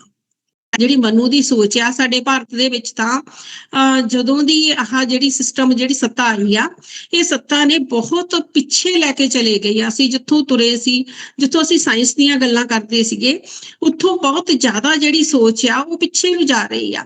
ਸੋ ਸਾਡੀ ਸੁਸਾਇਟੀ ਦੇ ਵਿੱਚ, ਚਾਹੇ ਉਹ ਅਸੀਂ ਕਿਤੇ ਵੀ ਦੁਨੀਆ ਦੇ ਵਿੱਚ ਰਹਿੰਦੇ ਆ, ਸਾਨੂੰ ਚੰਗਾ ਸਾਹਿਤ, ਚੰਗੀ ਐਜੂਕੇਸ਼ਨ ਤੇ ਜਿਹੜੇ ਪ੍ਰੋਗਰੈਸਿਵ ਲੋਕ ਆ ਉਹਨਾਂ ਦਾ ਜਿਹੜਾ ਸਾਥ ਹੋਣਾ ਆ ਉਹ ਬਹੁਤ ਜ਼ਰੂਰੀ ਹੈ। ਤਾਂ ਹੀ ਅਸੀਂ ਜਿਹੜੇ ਅੱਗੇ ਤਰੱਕੀ ਕਰ ਸਕਦੇ ਆ, ਤਾਂ ਹੀ ਜਿਹੜੇ ਅਸੀਂ ਬਰਾਬਰ ਦੇ ਜਿਹੜੇ ਮਨੁੱਖ ਹੋਣ ਦਾ ਗੱਲ ਕਰਦੇ। ਸਾਡੀਆਂ ਜਿਹੜੀਆਂ ਆਉਣ ਵਾਲੀਆਂ ਪੀੜ੍ਹੀਆਂ ਆ, ਮੇਰੇ ਜਿਹੜੇ ਬੱਚੇ ਆ ਜਾਂ ਉਹਨਾਂ ਦੇ ਅੱਗੇ ਬੱਚੇ ਹੋਣੇ, ਉਹਨਾਂ ਦੀ ਹਾਲਤ ਜਿਹੜੀ ਬਿਹਤਰ ਹੋਣੀ ਆ। ਤੇ ਸਾਡੀ ਵੀ ਜਿਹੜੀ ਹਾਲਤ ਆ, ਸਾਡੀਆਂ ਦਾਦੀਆਂ ਨਾਲੋਂ, ਨਾਨੀਆਂ ਨਾਲੋਂ ਅਸੀਂ ਪੜ੍ਹੇ ਲਿਖੇ, ਅਸੀਂ ਡਿਸੀਜਨ ਕਰ ਸਕਦੇ ਆ, ਪਰ ਇਹਦੇ ਲਈ ਅੱਗੇ ਹੋਰ ਬਹੁਤ ਲੰਬੀ ਲੜਾਈ ਲੜਨ ਦੀ ਲੋੜ ਆ। ਸੋ ਮੈਨੂੰ ਇਹੀ ਲੱਗਦਾ ਹੈ ਵੀ ਸਾਰੇ ਪ੍ਰੋਗਰੈਸਿਵ ਲੋਕਾਂ ਨੂੰ ਔਰਤ ਦੀ ਜਿਹੜੀ ਆਜ਼ਾਦੀ ਆ ਉਹਦੇ ਲਈ ਹਿੱਸਾ ਪਾਉਣਾ ਪੈਣਾ, ਤਾਂ ਹੀ ਉਹ ਬਰਾਬਰ ਦੀ ਜਿਹੜੀ ਮਨੁੱਖ ਆ ਉਹ ਸਮਝੀ ਜਾਊਗੀ। ਬਿਲਕੁਲ ਤੁਸੀਂ ਸਹੀ ਬਹੁਤ ਕਿਹਾ, ਅੱਛੀ ਔਰ ਗੱਲ ਤੁਸੀਂ ਬਹੁਤ ਇਹ ਅੱਛੀ ਕੰਮ ਗੱਲ ਕਰ ਕੀਤੀ ਰਹੇ ਹੋ। ਤੁਸੀਂ। ਬਿਲਕੁਲ ਤੁਸੀਂ ਕੰਮ ਕਰ ਰਹੇ ਹੋ, ਦੇਖੋ ਹਾਂ, ਤੁਸੀਂ ਬਹੁਤ, ਬੜੀ ਹਾਂ। ਅੱਛੀ, ਹਾਂਜੀ, ਨਜ਼ਮਾਂ ਲਿਖ ਰਹੇ ਹੋ। ਮੇਰੇ ਖਿਆਲ ਹੋਰ ਵੀ ਤੁਹਾਡੀਆਂ ਹੈ ਨੇ ਨਜ਼ਮਾਂ, ਤੇ ਤੁਸੀਂ ਕੰਮ ਕਰਦੇ ਰਹੋ, ਲਿਖਦੇ ਰਹੋ, ਇਹ ਬੜਾ ਵੱਡਾ ਹਿੱਸਾ ਹੁੰਦਾ ਹੈ। ਤੇ ਅਸੀਂ ਇਸ ਤਰ੍ਹਾਂ ਹੀ, ਮੇਰੀਆਂ ਕਈ ਕਹਾਣੀਆਂ ਜਿਹੜੀਆਂ ਨੇ ਉਹ ਇਸ ਮੌਜੂ ਤੇ ਨੇ, ਨਜ਼ਮਾਂ ਕਈ ਮੇਰੀਆਂ, ਤੇ ਅਸੀਂ ਸਾਰੇ ਮਿਲ ਕੇ ਇਹ ਹਿੱਸਾ ਪਾ ਰਹੇ ਨੇ, ਔਰ ਇਹਦਾ ਕੁਝ ਨਾ ਕੁਝ ਜ਼ਰੂਰ ਰਿਜ਼ਲਟ ਤੇ ਸਾਨੂੰ ਸਾਡੇ ਸਾਹਮਣੇ ਆਏਗਾ। ਤੇ ਇਹ ਤੇ ਹਾਂਜੀ, ਹੋਰ ਕੋਈ ਬੀਬਾ ਜੀ ਕੋਈ ਹੋਰ ਜ਼ਿਹਨ 'ਚ ਗੱਲ ਹੈ ਤੇ ਦੱਸ ਦਿਓ। ਨਹੀਂ, ਹਾਂ, ਜਿੱਦਾਂ ਇਹਨਾਂ ਨੇ ਆਖਿਆ ਆ ਕਿ ਵੀ ਅੱਜ ਦੀ ਜਿਹੜੀ ਪੀੜ੍ਹੀ ਹੈਗੀ ਆ ਉਹ ਬਹੁਤ ਪ੍ਰੋਗਰੈਸਿਵ ਹੈ। ਸਾਡੀਆਂ ਜਿਹੜੀਆਂ ਬੇਟੀਆਂ ਹੈਗੀਆਂ ਨੇ ਉਹ they are, I mean I have 3 children, ਤੇ ਮੇਰੀ ਸਭ ਤੋਂ ਜਿਹੜੀ ਸਟਰੋਂਗ ਵਿਲਡ, ਔਰ ਮੇਰਾ ਹਮੇਸ਼ਾ ਇਹੀ ਕੋਸ਼ਿਸ਼ ਸੀ ਕਿ ਮੈਂ ਉਹਨੂੰ ਸਭ ਤੋਂ ਸਟਰੋਂਗ ਹੈ। ਅਸੀਂ ਸਾਰੇ ਉਹਦੇ ਤੇ ਡਿਪੈਂਡ ਕਰ ਸਕਦੇ, ਉਹ ਸਾਨੂੰ ਸਾਰਿਆਂ ਨੂੰ ਪਾਲ ਸਕਦੀ। ਸੋ ਹਰ ਇੱਕ ਮਾਂ ਦਾ ਆਈ ਥਿੰਕ ਇਹ ਫਰਜ਼ ਹੈਗਾ ਕਿ ਆਪਣੀ ਬੇਟੀ ਨੂੰ ਇਸ ਤਰ੍ਹਾਂ ਸਟਰੋਂਗ ਲੋਹਾ ਬਣਾ ਲਵੇ ਬਸ। ਬਿਲਕੁਲ ਬਿਲਕੁਲ, ਤਾਂ ਕਿ ਉਹ ਆਪਣੇ ਰਾਈਟਸ ਦਾ ਵੀ ਉਹਨੂੰ ਪਤਾ ਹੋਵੇ, ਔਰ ਉਹ ਉਹਨੂੰ ਖੋਣਾ ਵੀ ਆਵੇ ਆਪਣੇ ਰਾਈਟਸ ਲਈ। ਹਾਂ, ਬਰਾਬਰ। ਮੈਂ ਇਹ ਨਹੀਂ ਕਹਿੰਦੀ ਕਿ ਬੰਦੇ ਨਾਲ ਤੁਸੀਂ ਸ਼ਾਨਾ ਬਸ਼ਾਨਾ ਚਲੋ, ਮੈਂ ਕਹਿੰਦੀ ਉਸ ਤੋਂ ਅੱਗੇ ਚੱਲੋ। ਵਾਹ, ਸ਼ਾਨਾ ਬਸ਼ਾਨਾ ਕਿਉਂ ਚੱਲੋ, ਉਸ ਤੋਂ ਅੱਗੇ ਚੱਲੋ। ਅੱਗੇ ਚੱਲ ਰਹੀਆਂ ਨੇ, ਮੈਂ ਦੇਖ ਰਹੀ ਅੱਜ ਅਸੀਂ ਨਜ਼ਰ ਪਾਉਂਦੇ ਹਾਂ ਨਾ ਆਸ-ਪਾਸ, ਤੁਸੀਂ ਦੇਖੋ ਯੂਨੀਵਰਸਿਟੀਆਂ 'ਚ ਫਲਾਣੀ ਹਰ ਜਗ੍ਹਾ ਤੇ, ਹਰ ਇੱਥੇ ਸਾਡੇ ਲਾਹੌਰ ਦੇ ਵਿੱਚ ਹਰ ਥਾਂ ਤੇ, ਹਰ ਬੈਂਕ ਹੋਵੇ, ਕੁਛ ਹੋਵੇ, ਹਸਪੀਟਲਸ ਹੋਣ, ਔਰ ਲੜਕੀਆਂ ਜ਼ਿਆਦਾ ਆ ਰਹੀਆਂ ਜੇ। ਬਿਲਕੁਲ, ਟੌਪਰ ਲੜਕੀਆਂ ਐਜੂਕੇਸ਼ਨ ਦੇ ਵਿੱਚ, ਟੌਪਰ ਲੜਕੀਆਂ ਜ਼ਿਆਦਾ ਆ ਰਹੀਆਂ ਨੇ, ਲੜਕੀਆਂ ਅੱਗੇ ਆ ਰਹੀਆਂ ਨੇ। ਤੇ ਇਹ ਚੀਜ਼ ਇੱਕ ਜਿਹੜੀ ਹੈ ਨਾ ਸਾਡੇ ਲਈ ਬਹੁਤ ਵੱਡੀ ਹੋਪ ਹੈ। ਬਿਲਕੁਲ। ਹਾਂਜੀ, ਮੈਂ ਇੱਕ ਗੱਲ ਹੋਰ ਛੋਟੀ ਜਿਹੀ ਕਹਿਣਾ ਚਾਹੁੰਦੀ ਹਾਂ ਵੀ ਜਿੱਦਾਂ ਪਹਿਲਾਂ ਸਾਡੇ ਸਮਾਜ ਦੇ ਵਿੱਚ ਇਹ ਕਿਹਾ ਜਾਂਦਾ ਸੀ ਕਿ ਜਿਹੜੀਆਂ ਪੇਰੈਂਟਸ ਹੁੰਦੇ ਸੀ, ਮਾਪੇ ਹੁੰਦੇ ਸੀ, ਉਹ ਕੁੜੀਆਂ ਦੇ ਘਰ ਖਾਂਦੇ ਨਹੀਂ ਸੀ ਹੁੰਦੇ, ਪਾਣੀ ਨਹੀਂ ਸੀ ਪੀਂਦੇ ਹੁੰਦੇ। ਆਮ ਤੌਰ ਤੇ ਅਸੀਂ ਆਪਣੀਆਂ ਦਾਦੀਆਂ ਨਾਨੀਆਂ ਨੂੰ ਕਹਿੰਦੇ ਸੁਣਦੇ ਆ। ਮੈਂ ਸੋਚਦੀ ਹਾਂ ਉਹ ਇੱਕ ਤਰ੍ਹਾਂ ਦਾ ਗਿਲਟ ਹੁੰਦਾ ਸੀ, ਕਿਉਂਕਿ ਨਾ ਤਾਂ ਉਹ ਜ਼ਮੀਨ ਵਿੱਚ ਹਿੱਸਾ ਦਿੰਦੇ ਸੀ, ਨਾ ਉਹ ਬਰਾਬਰ ਦੀ ਐਜੂਕੇਸ਼ਨ ਸਹੀ ਹੈ। ਕੁੜੀਆਂ ਨੂੰ ਦਿੰਦੇ ਸੀ ਤੇ ਨਾ ਉਹਨਾਂ ਦੀ ਕਿਤੇ ਮਰਜ਼ੀ ਚੱਲਦੀ ਸੀ। ਤੇ ਸਹੀ। ਅੱਜ ਜਿਹੜੇ ਮੇਰੇ ਪੇਰੈਂਟਸ ਨੇ ਮੈਨੂੰ ਮੇਰਾ ਪਾਲਣ ਪੋਸ਼ਣ ਜਿਹੜਾ ਆ ਉਹ ਮੇਰੇ ਭਰਾਵਾਂ ਵਾਂਗ ਕੀਤਾ ਤੇ ਮੇਰੇ ਭਰਾਵਾਂ ਨਾਲੋਂ ਵੀ ਜ਼ਿਆਦਾ ਕਈ ਥਾਵਾਂ ਤੇ ਮੇਰੇ ਪੇਰੈਂਟਸ ਨੇ ਮੈਨੂੰ ਹੱਕ ਦਿੱਤੇ ਤੇ ਉਹੀ ਕੁਛ ਮੈਂ ਆਪਣੀ ਬੇਟੀ ਲਈ ਕਰ ਰਹੀ ਹਾਂ। ਸੋ ਅੱਜ ਜਿਹੜੀਆਂ ਕੁੜੀਆਂ ਆ ਤੇ ਮੁੰਡੇ ਆ ਉਹ ਬਰਾਬਰ ਦੇ ਪੇਰੈਂਟਸ ਦੇ ਬਰਾਬਰ ਦੀ ਔਲਾਦ ਆ।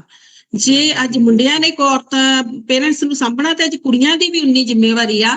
ਉਹਨਾਂ ਨੇ ਵੀ ਆਪਣੇ ਪੇਰੈਂਟਸ ਦਾ ਉਦਾਂ ਹੀ ਖਿਆਲ ਰੱਖਣਾ ਆ। ਸੋ ਇਹ ਇੱਕ ਗਿਲਟ ਹੁੰਦਾ ਸੀ ਜਿਹਦੇ ਕਰਕੇ ਉਹ ਕੁੜੀਆਂ ਦੇ ਘਰ ਦਾ ਖਾਂਦੇ ਨਹੀਂ ਸੀ ਹੁੰਦੇ, ਪਾਣੀ ਨਹੀਂ ਸੀ ਪੀਂਦੇ ਹੁੰਦੇ। ਮੈਂ ਕਹਿੰਦੀ ਸੀ ਵੀ ਅੱਜ ਜਿਹੜੇ ਪੇਰੈਂਟਸ ਵੀ ਆ ਉਹਨਾਂ ਨੂੰ ਵੀ ਪ੍ਰਾਊਡਲੀ ਆਪਣੀਆਂ ਬੱਚਿਆਂ ਨੂੰ ਜਿੱਦਾਂ ਉਹ ਬਰਾਬਰ ਦਾ ਪਾਲਦੇ ਆ ਉਦਾਂ ਹੀ ਉਹਨਾਂ ਦੇ ਹੱਕ ਵੀ ਬਰਾਬਰ ਦੇ ਰੱਖਣੇ ਚਾਹੀਦੇ ਆ। ਬਲਕਿ ਜਸਵੀਰ ਸੀ ਮੈਂ ਨਾ ਇਸ ਚੀਜ਼ ਨੂੰ ਅੱਗੇ ਲੈ ਕੇ ਥੋੜੀ ਜਿਹੀ ਜਾਊਂਗੀ ਕਿ ਗਿਲਟ ਜਿਹੜਾ ਸੀ ਨਾ ਉਹ ਪੇਰੈਂਟਸ ਦੇ ਅੰਦਰ, ਬਲਕਿ ਉਹ ਮਾਵਾਂ ਜਿਹੜੀਆਂ ਸੀ ਉਹ ਸਮਝਦੀਆਂ ਸੀ ਪਤਾ ਨਹੀਂ ਬੇਟੀ ਪੈਦਾ ਕਰਕੇ ਜਾਂ ਧੀ ਪੈਦਾ ਕਰਕੇ ਅਸੀਂ ਕਿਹੜਾ ਗੁਨਾਹ ਕਰ ਗੁਨਾਹ ਕਰ ਦਿੱਤਾ, ਗੁਨਾਹ ਕਰ ਦਿੱਤਾ। ਇਹ ਜਿਹੜੀ ਸੋਚ ਸੀ ਨਾ ਉਹਨਾਂ ਨੂੰ ਪਿੱਛੋਂ ਮਿਲਦੀ ਸੀ, ਫਿਰ ਉਹ ਅੱਗੇ ਲੇਕਿਨ ਹੁਣ ਉਹ ਚੇਨ ਜਿਹੜੀ ਹੈ ਕਿਉਂਕਿ ਐਜੂਕੇਸ਼ਨ ਆ ਗਈ ਹੈ ਔਰ ਉਹ ਚੇਨ ਟੁੱਟ ਰਹੀ ਹੈ। ਲੇਕਿਨ ਸਾਡੇ ਕਈ ਪਿੰਡਾਂ ਥਾਵਾਂ ਤੇ ਅਜੇ ਵੀ ਇਹੋ ਜਿਹੀਆਂ ਸੋਚਾਂ ਹੈ ਨੇ। ਤੁਸੀਂ ਇਹ ਨਹੀਂ ਕਹਿ ਸਕਦੇ ਮੈਂ ਤੁਹਾਨੂੰ ਸ਼ਹਿਰਾਂ ਦੇ ਵਿੱਚ ਅਸੀਂ ਸ਼ਹਿਰੀ ਮਾਹੌਲ ਨੂੰ ਪੋਰਟਰੇ ਕਰੀਏ ਤੇ ਸਾਨੂੰ ਇਹ ਚੀਜ਼ ਮਿਲਦੀ ਹੈ ਕਿ ਪ੍ਰੋਗਰੈਸ ਹੈ ਵੈ, ਲੇਕਿਨ ਬਹੁਤ ਸਾਰੇ ਪਿੰਡਾਂ ਥਾਵਾਂ ਤੇ ਹਾਲੇ ਵੀ ਇਹੀ ਸੋਚ ਹੈ ਕਿ ਔਰਤ ਜਿਹੜੀ ਉਹ ਪੈਰ ਦੀ ਜੁੱਤੀ ਹੈ। ਔਰ ਪਤਾ ਕੀ ਹੈ, ਪਹਿਲੇ ਇਹ ਲਾਸਟ ਫਿਊ ਇਅਰਸ ਤੋਂ ਹੀ ਮੈਂ ਤੁਹਾਨੂੰ ਦੱਸਦੀ ਹਾਂ 10-15 ਸਾਲ ਦੀ ਉਹ ਗੱਲ ਹੈ। ਔਰ ਈਵਨ ਇਨ ਪਲੇਸਿਸ ਜਿੱਥੇ ਅਸੀਂ ਰਹਿੰਦੇ ਹਾਂ ਉੱਥੇ ਵੀ ਗੱਲ ਏਦਾਂ ਦੀ ਸੀਗੀ ਕਿ ਬੜੇ ਪਹਿਲਾਂ ਹੁੱਚ ਕੇ ਦੱਸਦੇ ਸੀ ਹਾਂ ਮੇਰੇ 2 ਬੇਟੇ ਨੇ, ਮੇਰੇ 3 ਬੇਟੇ ਨੇ। ਹੁਣ ਗੱਲ ਉਹਦਾ ਕਨਵਰਸੇਸ਼ਨ ਬਦਲ ਗਈ। ਹੁਣ ਕਹਿੰਦੇ ਸ਼ੁਕਰ ਹੈ ਬਈ ਇੱਕ ਬੇਟੀ ਹੈਗੀ, ਸਾਡਾ ਬੁਢਾਪਾ ਨਹੀਂ ਰੋੜੂਗਾ। ਹੁਣ ਸਾਰੇ ਜਿਹੜਾ ਸਾਰਾ ਹੀ ਟੱਬਰ ਹੈਗਾ ਆ ਉਹ ਬੇਟੀ ਦਾ ਮੂੰਹ ਵੇਖਦਾ, ਭਰਾ ਵੀ ਪਿਓ ਮਾਂ ਵੀ। ਹੁਣ ਕਹਿੰਦੇ ਸ਼ੁਕਰ ਹੈ ਵੀ ਤੁਸੀਂ ਬੜੀ ਕਿਸਮਤ ਵਾਲੇ ਹੋ, ਤੁਹਾਡੀ ਇੱਕ ਬੇਟੀ ਹੈਗੀ। ਤੇ ਮੈਂ ਵੀ ਇਹੀ ਕਹਿੰਦੀ ਹਾਂ, ਮੈਂ ਕਿਹਾ 2 ਬੇਟੇ ਇੱਕ ਪਾਸੇ, ਸਭ ਤੋਂ ਪਹਿਲਾਂ ਮੇਰੀ ਬੇਟੀ ਇੱਕ ਪਾਸੇ। Conversation all over the world has changed ਕਿ ਸ਼ੁਕਰ ਹੈ ਇੱਕ ਬੇਟੀ ਹੈ। ਲੇਕਿਨ ਇਹਨੂੰ ਹਜੇ ਹੋਰ ਸਪਰੈਡ ਕਰਨ ਦੀ ਜ਼ਰੂਰਤ ਹੈ ਬਹੁਤ ਸਾਰੀ ਜਗ੍ਹਾ ਤੇ। ਇਹ ਵੀ ਬੀਬਾ ਜੀ ਤੁਸੀਂ ਜਿੱਥੇ ਦੀ ਗੱਲ ਕਰ ਰਹੇ ਹੋ ਨਾ, ਜਿਸ ਜਗ੍ਹਾ ਦੀ ਜਿੱਥੇ ਤੁਸੀਂ ਰਹਿ ਰਹੇ ਹੋ ਜਾਂ ਜੋ ਤੁਸੀਂ ਸੋਚ ਨੂੰ ਪੋਰਟਰੇ ਕਰ ਰਹੇ ਹੋ, ਅਜੇ ਹਾਲੇ ਵੀ ਸਾਨੂੰ ਅਜੇ ਬਹੁਤ ਜ਼ਿਆਦਾ ਕੰਮ ਕਰਨ ਦੀ ਲੋੜ ਹੈ। ਬਹੁਤ ਜਿਹੜੀਆਂ ਤਲਾ ਜੀ ਸਹੀ ਗੱਲ ਕਰ ਰਹੇ ਹੋ। ਐਕਚੁਅਲੀ ਚ ਜਿਹੜੀ ਸਾਡਾ ਇੱਥੇ ਦਾ ਖਿੱਤਾ ਹੈ ਖਾਸ ਤੌਰ ਤੇ ਇੰਡੋ ਪਾਕ ਜਾਂ ਪੰਜਾਬ ਦੇ ਹਵਾਲੇ ਨਾਲ, ਇੱਥੇ ਲਿਟਰੇਸੀ ਰੇਟ ਬਹੁਤ ਘੱਟ ਹੈ। ਔਰ ਖਾਸ ਤੌਰ ਤੇ ਐਜੂਕੇਸ਼ਨ ਹੀ ਇੱਕ ਐਸਾ ਜ਼ਰੀਆ ਹੁੰਦੀ ਹੈ ਕਿ ਜਿਹਦੇ ਤੋਂ ਸਾਨੂੰ ਅਵੇਅਰਨੈਸ ਆਉਂਦੀ ਹੈ। ਸਹੀ। ਔਰ ਦੂਸਰਾ ਹੈ ਕਿ ਸਾਡੇ ਵੱਡਿਆਂ ਦਾ ਜਾਂ ਸਾਡੇ ਆਪਣੇ ਖਾਸ ਤੌਰ ਤੇ ਮਰਦਾਂ ਦਾ ਜਾਂ ਉਹਦੇ ਵਿੱਚ ਮੈਂ ਸਮਝਣਾ ਔਰਤਾਂ ਦਾ ਵੀ ਅਮਲ ਦਖਲ ਹੈ ਕਿ ਜਦੋਂ ਖਾਸ ਤੌਰ ਤੇ ਤੁਸੀਂ ਦੇਖੋਗੇ ਕਿ ਇੱਕ ਜਦੋਂ ਬੇਟਾ ਹੈ ਔਰ ਇੱਕ ਬੇਟੀ ਹੈ, ਮਾਂ ਕਿਉਂ ਤਵੱਜੋ ਜ਼ਿਆਦਾ ਬੇਟੇ ਵੱਲ ਕਰਦੀ ਹੈ, ਬੇਟੀ ਵੱਲ ਨਹੀਂ ਕਰਦੀ। ਹਾਲਾਂਕਿ ਮੈਡੀਕਲੀ ਤੌਰ ਤੇ ਜ਼ਿਆਦਾ ਜ਼ਰੂਰਤ ਹੈ ਕਿ ਇੱਕ ਧੀ ਨੂੰ ਜਾਂ ਇੱਕ ਬੱਚੀ ਨੂੰ ਉਹਨੂੰ ਜ਼ਿਆਦਾ ਬਿਹਤਰ ਤਰੀਕੇ ਨਾਲ ਉਹਨੂੰ ਫੀਡ ਕੀਤਾ ਜਾਏ ਬਨਿਸਬਤ ਇੱਕ ਬੱਚੇ ਦੇ। ਐਕਚੁਅਲੀ ਜੇ ਪਿੱਛੇ ਸਾਈਕੀ ਇਹ ਵੇਖ ਕਿ ਕੁੜੀਆਂ ਨੇ ਤੇ ਟੁਰ ਜਾਣਾ ਤੇ ਸਾਡੀ ਦੇਖ ਰੇਖ ਕੌਣ ਕਰੇਗਾ, ਸਾਡਾ ਬੱਚਾ ਕਰੇਗਾ। ਔਰ ਇਹ ਸਭ ਤੋਂ ਵੱਡਾ ਅਲਮੀਆ ਹੈ ਕਿ ਇੱਕ ਕਿਸੇ ਮਤਲਬ ਹੱਦ ਤੱਕ ਮੈਂ ਹੋ ਸਕਦਾ ਹੈ ਕਿ ਇਹਦੇ ਨਾਲ ਇਤਫਾਕ ਨਾ ਕਰੋ, ਇੱਕ ਜਿਹੜੀ ਮਾਂ ਹੈ ਨਾ ਉਹ ਆਪਣੇ ਬੱਚੇ ਨੂੰ ਜਾਂ ਬੇਟੇ ਨੂੰ ਉਹਦੇ ਸ਼ੁਰੂ ਤੋਂ ਹੀ ਵਿਗਾੜ ਪੈਦਾ ਕਰਦੀ ਹੈ ਕਿ ਤੂੰ ਸੁਪੀਰੀਅਰ ਹੈ। ਉਹ ਚੀਜ਼ ਐਂਡ ਤੱਕ ਚਲੀ ਜਾਂਦੀ ਹੈ ਕਿ ਉਹਨੇ ਜਦੋਂ ਪਾਣੀ ਵੀ ਪੀਣਾ ਨਾ ਤਾਂ ਮਾਂ ਨੂੰ ਕਹਿਣਾ, ਫਿਰ ਜਦੋਂ ਉਹ ਵੱਡਾ ਹੁੰਦਾ ਹੈ ਤੇ ਉਹਨੇ ਆਪਣੀ ਭੈਣ ਨੂੰ ਕਹਿਣਾ, ਫਿਰ ਜਦੋਂ ਉਹਦਾ ਵਿਆਹ ਹੋ ਜਾਣਾ ਉਹਨੇ ਆਪਣੀ ਸਵਾਣੀ ਨੂੰ ਕਹਿਣਾ ਪਾਣੀ ਪਿਆ। ਵਾਏ ਤੁਸੀਂ ਇਹਦੇ ਪਿੱਛੇ ਕੋਈ ਦੇਖੋ ਕੀ ਮਹਰਕਾਤ ਨੇ ਉਹਦੇ ਵਿੱਚ ਅਮਲ ਦਖਲ ਸਾਡੀ ਫੈਮਿਲੀ ਸਿਸਟਮ ਦਾ ਵੀ ਹੈ। ਦੂਸਰਾ ਹੈ ਕਿ ਸਭ ਤੋਂ ਵੱਡੀ ਗੱਲ ਹੈ ਕਿ ਜਦੋਂ ਤੀਕਰ ਐਜੂਕੇਸ਼ਨ ਨੇ ਨਾ ਸਾਡੇ ਅੰਦਰ, ਸਾਨੂੰ ਅਵੇਅਰਨੈਸ ਆ ਹੀ ਨਹੀਂ ਸਕਦੀ। ਮਹਰਕਾਤ ਤੇ ਅਸੀਂ ਬੜੇ ਜ਼ਿਆਦਾ ਜਿਹੜੇ ਬਿਆਨ ਕਰਨੇ ਹੈ ਕਿ ਇਹਦੇ ਪਿੱਛੇ ਕੀ ਕਾਰਨ ਹੈ, ਮਰਦਪਾਲ ਸੇਬ ਮਜ਼ਹਬ ਵੀ ਉਹਨੂੰ ਛੱਤਰ ਛਾਂ ਦਿੰਦਾ ਹੈ, ਜਾਗੀਰਦਾਰੀ ਨਿਜ਼ਾਮ ਜਾਂ ਅੱਜ ਕੱਲ੍ਹ ਦਾ ਦੌਰ ਜਿਹੜਾ ਕਿ ਸਰਮਾਏਦਾਰਾਂ ਜਾਂ ਮਕੈਨੀਕਲ ਜਿਹੜਾ ਦੌਰ ਚੱਲ ਰਿਹਾ, ਮਸ਼ੀਨੀ ਦੌਰ ਚੱਲ ਰਿਹਾ, ਉਹਦੇ ਵਿੱਚ ਆ ਕੇ ਤੇ ਜਿਹੜਾ ਡੀਗ੍ਰੇਡ ਕੀਤਾ ਜਾਂਦਾ ਹੈ ਔਰਤ ਨੂੰ, ਉਹਦੇ ਸਾਰੇ ਮਾਰਕਾਤ ਸਾਨੂੰ ਪਤਾ ਹੈ। ਲੇਕਿਨ ਇਹ ਜਿਸ ਨੁਕਤੇ ਤੇ ਗੱਲ ਕਰ ਰਹੇ ਨਾ, ਇਹ ਤੇ ਇੱਕ ਸਾਡੇ ਘਰੋਂ ਪੈਦਾ ਹੋਣ ਵਾਲੀ ਗੱਲ ਹੈ ਕਿ ਜਿਹੜੇ ਪੇਰੈਂਟ ਨੇ, ਚਲੋ ਅੱਜ ਦੇ ਦੌਰ ਦੇ ਜਿਹੜੇ ਪੜ੍ਹੇ ਲਿਖੇ ਪੇਰੈਂਟ ਨੇ ਉਹ ਤੇ ਤਫਰਕਾ ਨਹੀਂ ਕਰਦੇ, ਲੇਕਿਨ ਅਸੀਂ ਪਿੱਛੇ ਦੇਖੀ ਆਈਏ ਕਿ ਇੱਕ ਪੂਰੀ ਰੀਤ ਹੈਗੀ ਸਾਡੀ ਕਿ ਜਿਹਦੇ ਵਿੱਚ ਜਨਾਬ ਪੁੱਤਰ ਨੂੰ ਬੜਾ ਸਾਊ ਸਮਝਿਆ ਜਾਂਦਾ ਹੈ ਔਰ ਇਹ ਕੀਤਾ ਜਾਂਦਾ ਉਹ, ਇਹ ਸਾਰੀ ਜਿਹੜੀ ਹੈ ਸਾਈਕੋਲੋਜੀ ਉਹ ਵੀ ਤੇ ਕਾਊਂਟ ਕਰ ਰਹੀ ਹੈ। ਹਾਂਜੀ, ਉਹੀ ਗੱਲ ਹੈ ਨਾ, ਮਨੂ ਤੋਂ ਸ਼ੁਰੂ ਹੋਈ ਹੈ ਗੱਲ, ਜਦੋਂ ਉਹਨੇ ਦੱਸਿਆ ਕਿ ਵੀ you are below your father, ਜਦ ਤੁਸੀਂ ਬੱਚੇ ਹੋ ਤੁਹਾਨੂੰ ਉਹ ਤੁਹਾਡੇ ਉੱਤੇ ਹੈ, ਫਿਰ ਜਦ ਤੁਹਾਡਾ ਮਰਦ ਤੁਹਾਡੇ ਉੱਤੇ ਹੈ, ਫਿਰ ਉਹਦੇ ਬਾਅਦ ਤੁਹਾਡਾ ਪੁੱਤਰ ਤੁਹਾਡੇ ਉੱਤੇ ਹੈ। ਯਾਨੀ ਕਿ ਮਾਂ ਪੁੱਤਰ ਤੋਂ ਵੀ ਜ਼ਿਆਦਾ ਲੈਂਦੀ ਹੈ, ਬਿਕੋਜ਼ ਉਹਨੂੰ ਲੱਗਦਾ ਹੈ ਉਹ ਹਿਰਾਰਕੀ ਬਣ ਗਈ ਨਾ, ਬਣ ਗਈ ਉਦੋਂ। ਇਹ ਸਾਡੇ ਜੈਨੇਟਿਕ, ਦੇਖੋ ਇਹ ਸਾਰੇ ਜਿਹੜੇ ਹੁੰਦੇ ਨੇ ਨਾ, ਸਾਰੇ ਜਿਹੜੇ ਇਹ ਤਰੀਕੇ ਬਣੇ ਹੋਏ ਨੇ, ਇਹ ਸਾਰੀ ਹੈਬਿਟਸ ਬਣੀਆਂ ਹੋਈਆਂ ਨੇ, ਹੌਲੀ ਹੌਲੀ ਤੁਹਾਡੇ ਜੈਨੇਟਿਕ ਸਿਸਟਮ ਚ ਆ ਜਾਂਦੀਆਂ ਨੇ। ਤੁਹਾਡੀ ਸੋਚ ਤੇ ਆਪੇ ਹੀ, you are not even thinking, ਇਹ ਤੁਹਾਡੇ ਜੈਨੇਟਿਕ ਸਿਸਟਮ ਦੇ ਵਿੱਚ ਸ਼ਾਮਿਲ ਹੋ ਜਾਂਦੀਆਂ ਨੇ। ਇਹ ਤਾਂ ਸਦੀਆਂ ਤੋਂ ਇਹ ਹੁੰਦਾ ਆ ਰਿਹਾ ਹੈ, ਇਹਨੂੰ ਕੱਢਣ ਲਈ ਵੀ ਟਾਈਮ ਲੱਗੇਗਾ। ਔਰ ਬੀਬਾ ਜੀ ਬਲਕਿ ਪੜ੍ਹੇ ਲਿਖੇ ਘਰਾਣਿਆਂ ਚ ਵੀ ਮੈਂ ਦੇਖਿਆ ਇਹ, ਮੇਰੇ ਕੋਲੀਗ ਹੁੰਦੇ ਸੀ ਤੇ ਅੱਛਾ ਖਾਸਾ ਉਹ ਬੰਦਾ ਇੰਜੀਨੀਅਰ ਸੀ, ਐਕਸੀਅਨ ਲੱਗਾ ਹੋਇਆ ਸੀ, ਉਹਦੇ ਬੱਚੇ ਮੇਰੇ ਕੋਲ ਪੜ੍ਹਦੇ ਸੀ ਤੇ ਉਹਦੀ ਸੋਚ ਕੀ ਸੀ, ਕਹਿੰਦਾ ਸੀ ਕਿ ਮੁੰਡਾ ਜਿਹੜਾ ਨਾ ਉਹ ਹੁੰਦਾ ਹੈ ਗੁੜ ਤੇ ਕੁੜੀ ਸ਼ੱਕਰ ਹੁੰਦੀ ਹੈ। ਯਾਨੀ ਦੇਖੋ ਸੋਚ ਕੇ ਡਿਫਰੈਂਸ ਉਹਨੇ ਵੀ ਰੱਖਿਆ ਨਾ, ਪੜ੍ਹਾ ਲਿਖਾ ਹੋ ਕੇ। ਇਹ ਜਿਹੜਾ ਤੁਸੀਂ ਗੱਲ ਕਰ ਰਹੇ ਹੋ ਨਾ ਨਸਲ ਦਰ ਨਸਲ, ਇਹ ਸੋਚ ਕਈ ਵਾਰੀ ਇੰਨੀ ਅੰਦਰ ਵੜ ਜਾਂਦੀ ਹੈ ਕਿ ਪੜ੍ਹਾਈ ਵੀ ਕੁਝ ਨਹੀਂ ਵਿਗਾੜ ਸਕਦੇ, ਕੁਝ ਨਹੀਂ। ਉਹ ਤੇ ਹੌਲੀ ਹੌਲੀ ਉਹਨੂੰ ਤੋਂ ਆਪਰੇਟ ਆਊਟ ਕਰਕੇ ਕੱਢਣਾ ਪੈਂਦਾ ਹੈ, ਇਹ ਸਾਡੇ ਸਿਸਟਮ ਚ ਵੜ ਗਿਆ। ਔਰ ਉਹਦਾ ਇੱਕੋ ਹੀ ਹੱਲ ਹੈ ਕਿ ਔਰਤ ਨੂੰ ਸਟਰੈਂਥਨ ਕਰਨ ਲਈ ਔਰਤ ਆਪ ਹੋਵੇ।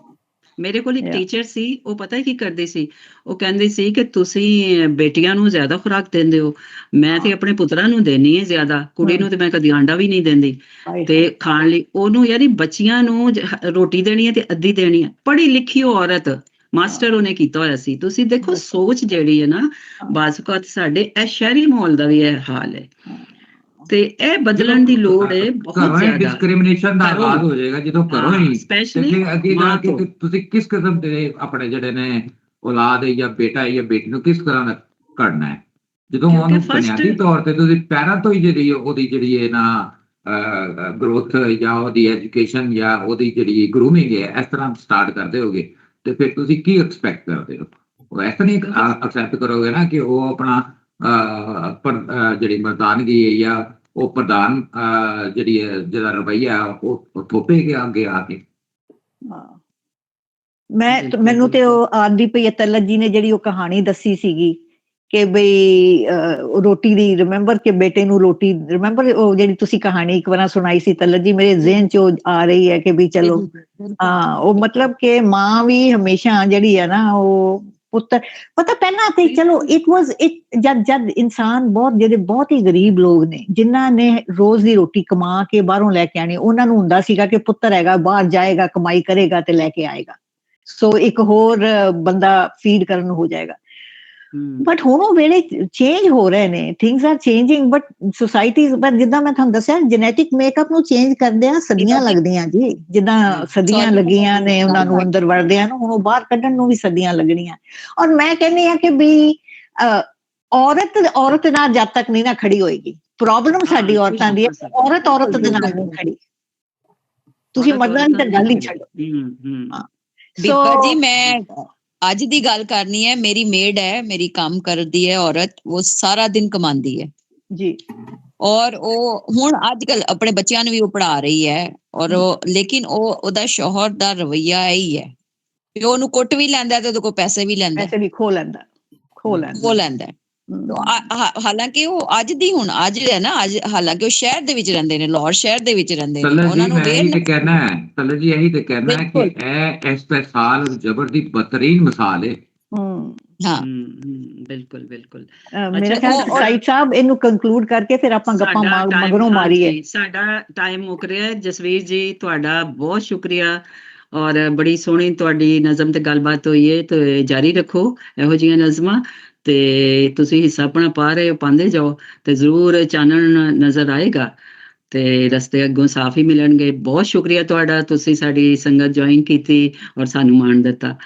ਤੇ ਇੱਕ ਵਾਰੀ ਮੈਂ ਆਪਣੇ ਸਾਰੇ ਰਲਤੀ ਸੰਗਤੀਆਂ ਦਾ ਔਰ ਜਿਹੜੇ ਸੁਣਨ ਵਾਲੇ ਨੇ ਪੰਜਾਬੀ ਪਿਆਰੇ, ਉਹਨਾਂ ਨੂੰ ਉਹਨਾਂ ਦਾ ਸ਼ੁਕਰੀਆ ਅਦਾ ਕਰਨੀ ਹੈ। ਤੇ ਫਿਰ ਮਿਲਾਂਗੇ ਅਸੀਂ ਇਨਸ਼ਾਅੱਲਾ। ਤੇ ਤੁਸੀਂ ਜਿਉਂਦੇ ਰਹੋ, ਲਿਖਦੇ ਰਹੋ, ਆਪਣੀ ਨਜ਼ਮਾਂ ਦੀ ਕਿਤਾਬ ਵੀ ਛਪਾਓ ਤੇ ਕਹਾਣੀਆਂ ਵੀ ਲਿਆਓ ਤੇ ਜਿਉਂਦੇ ਰਹੋ।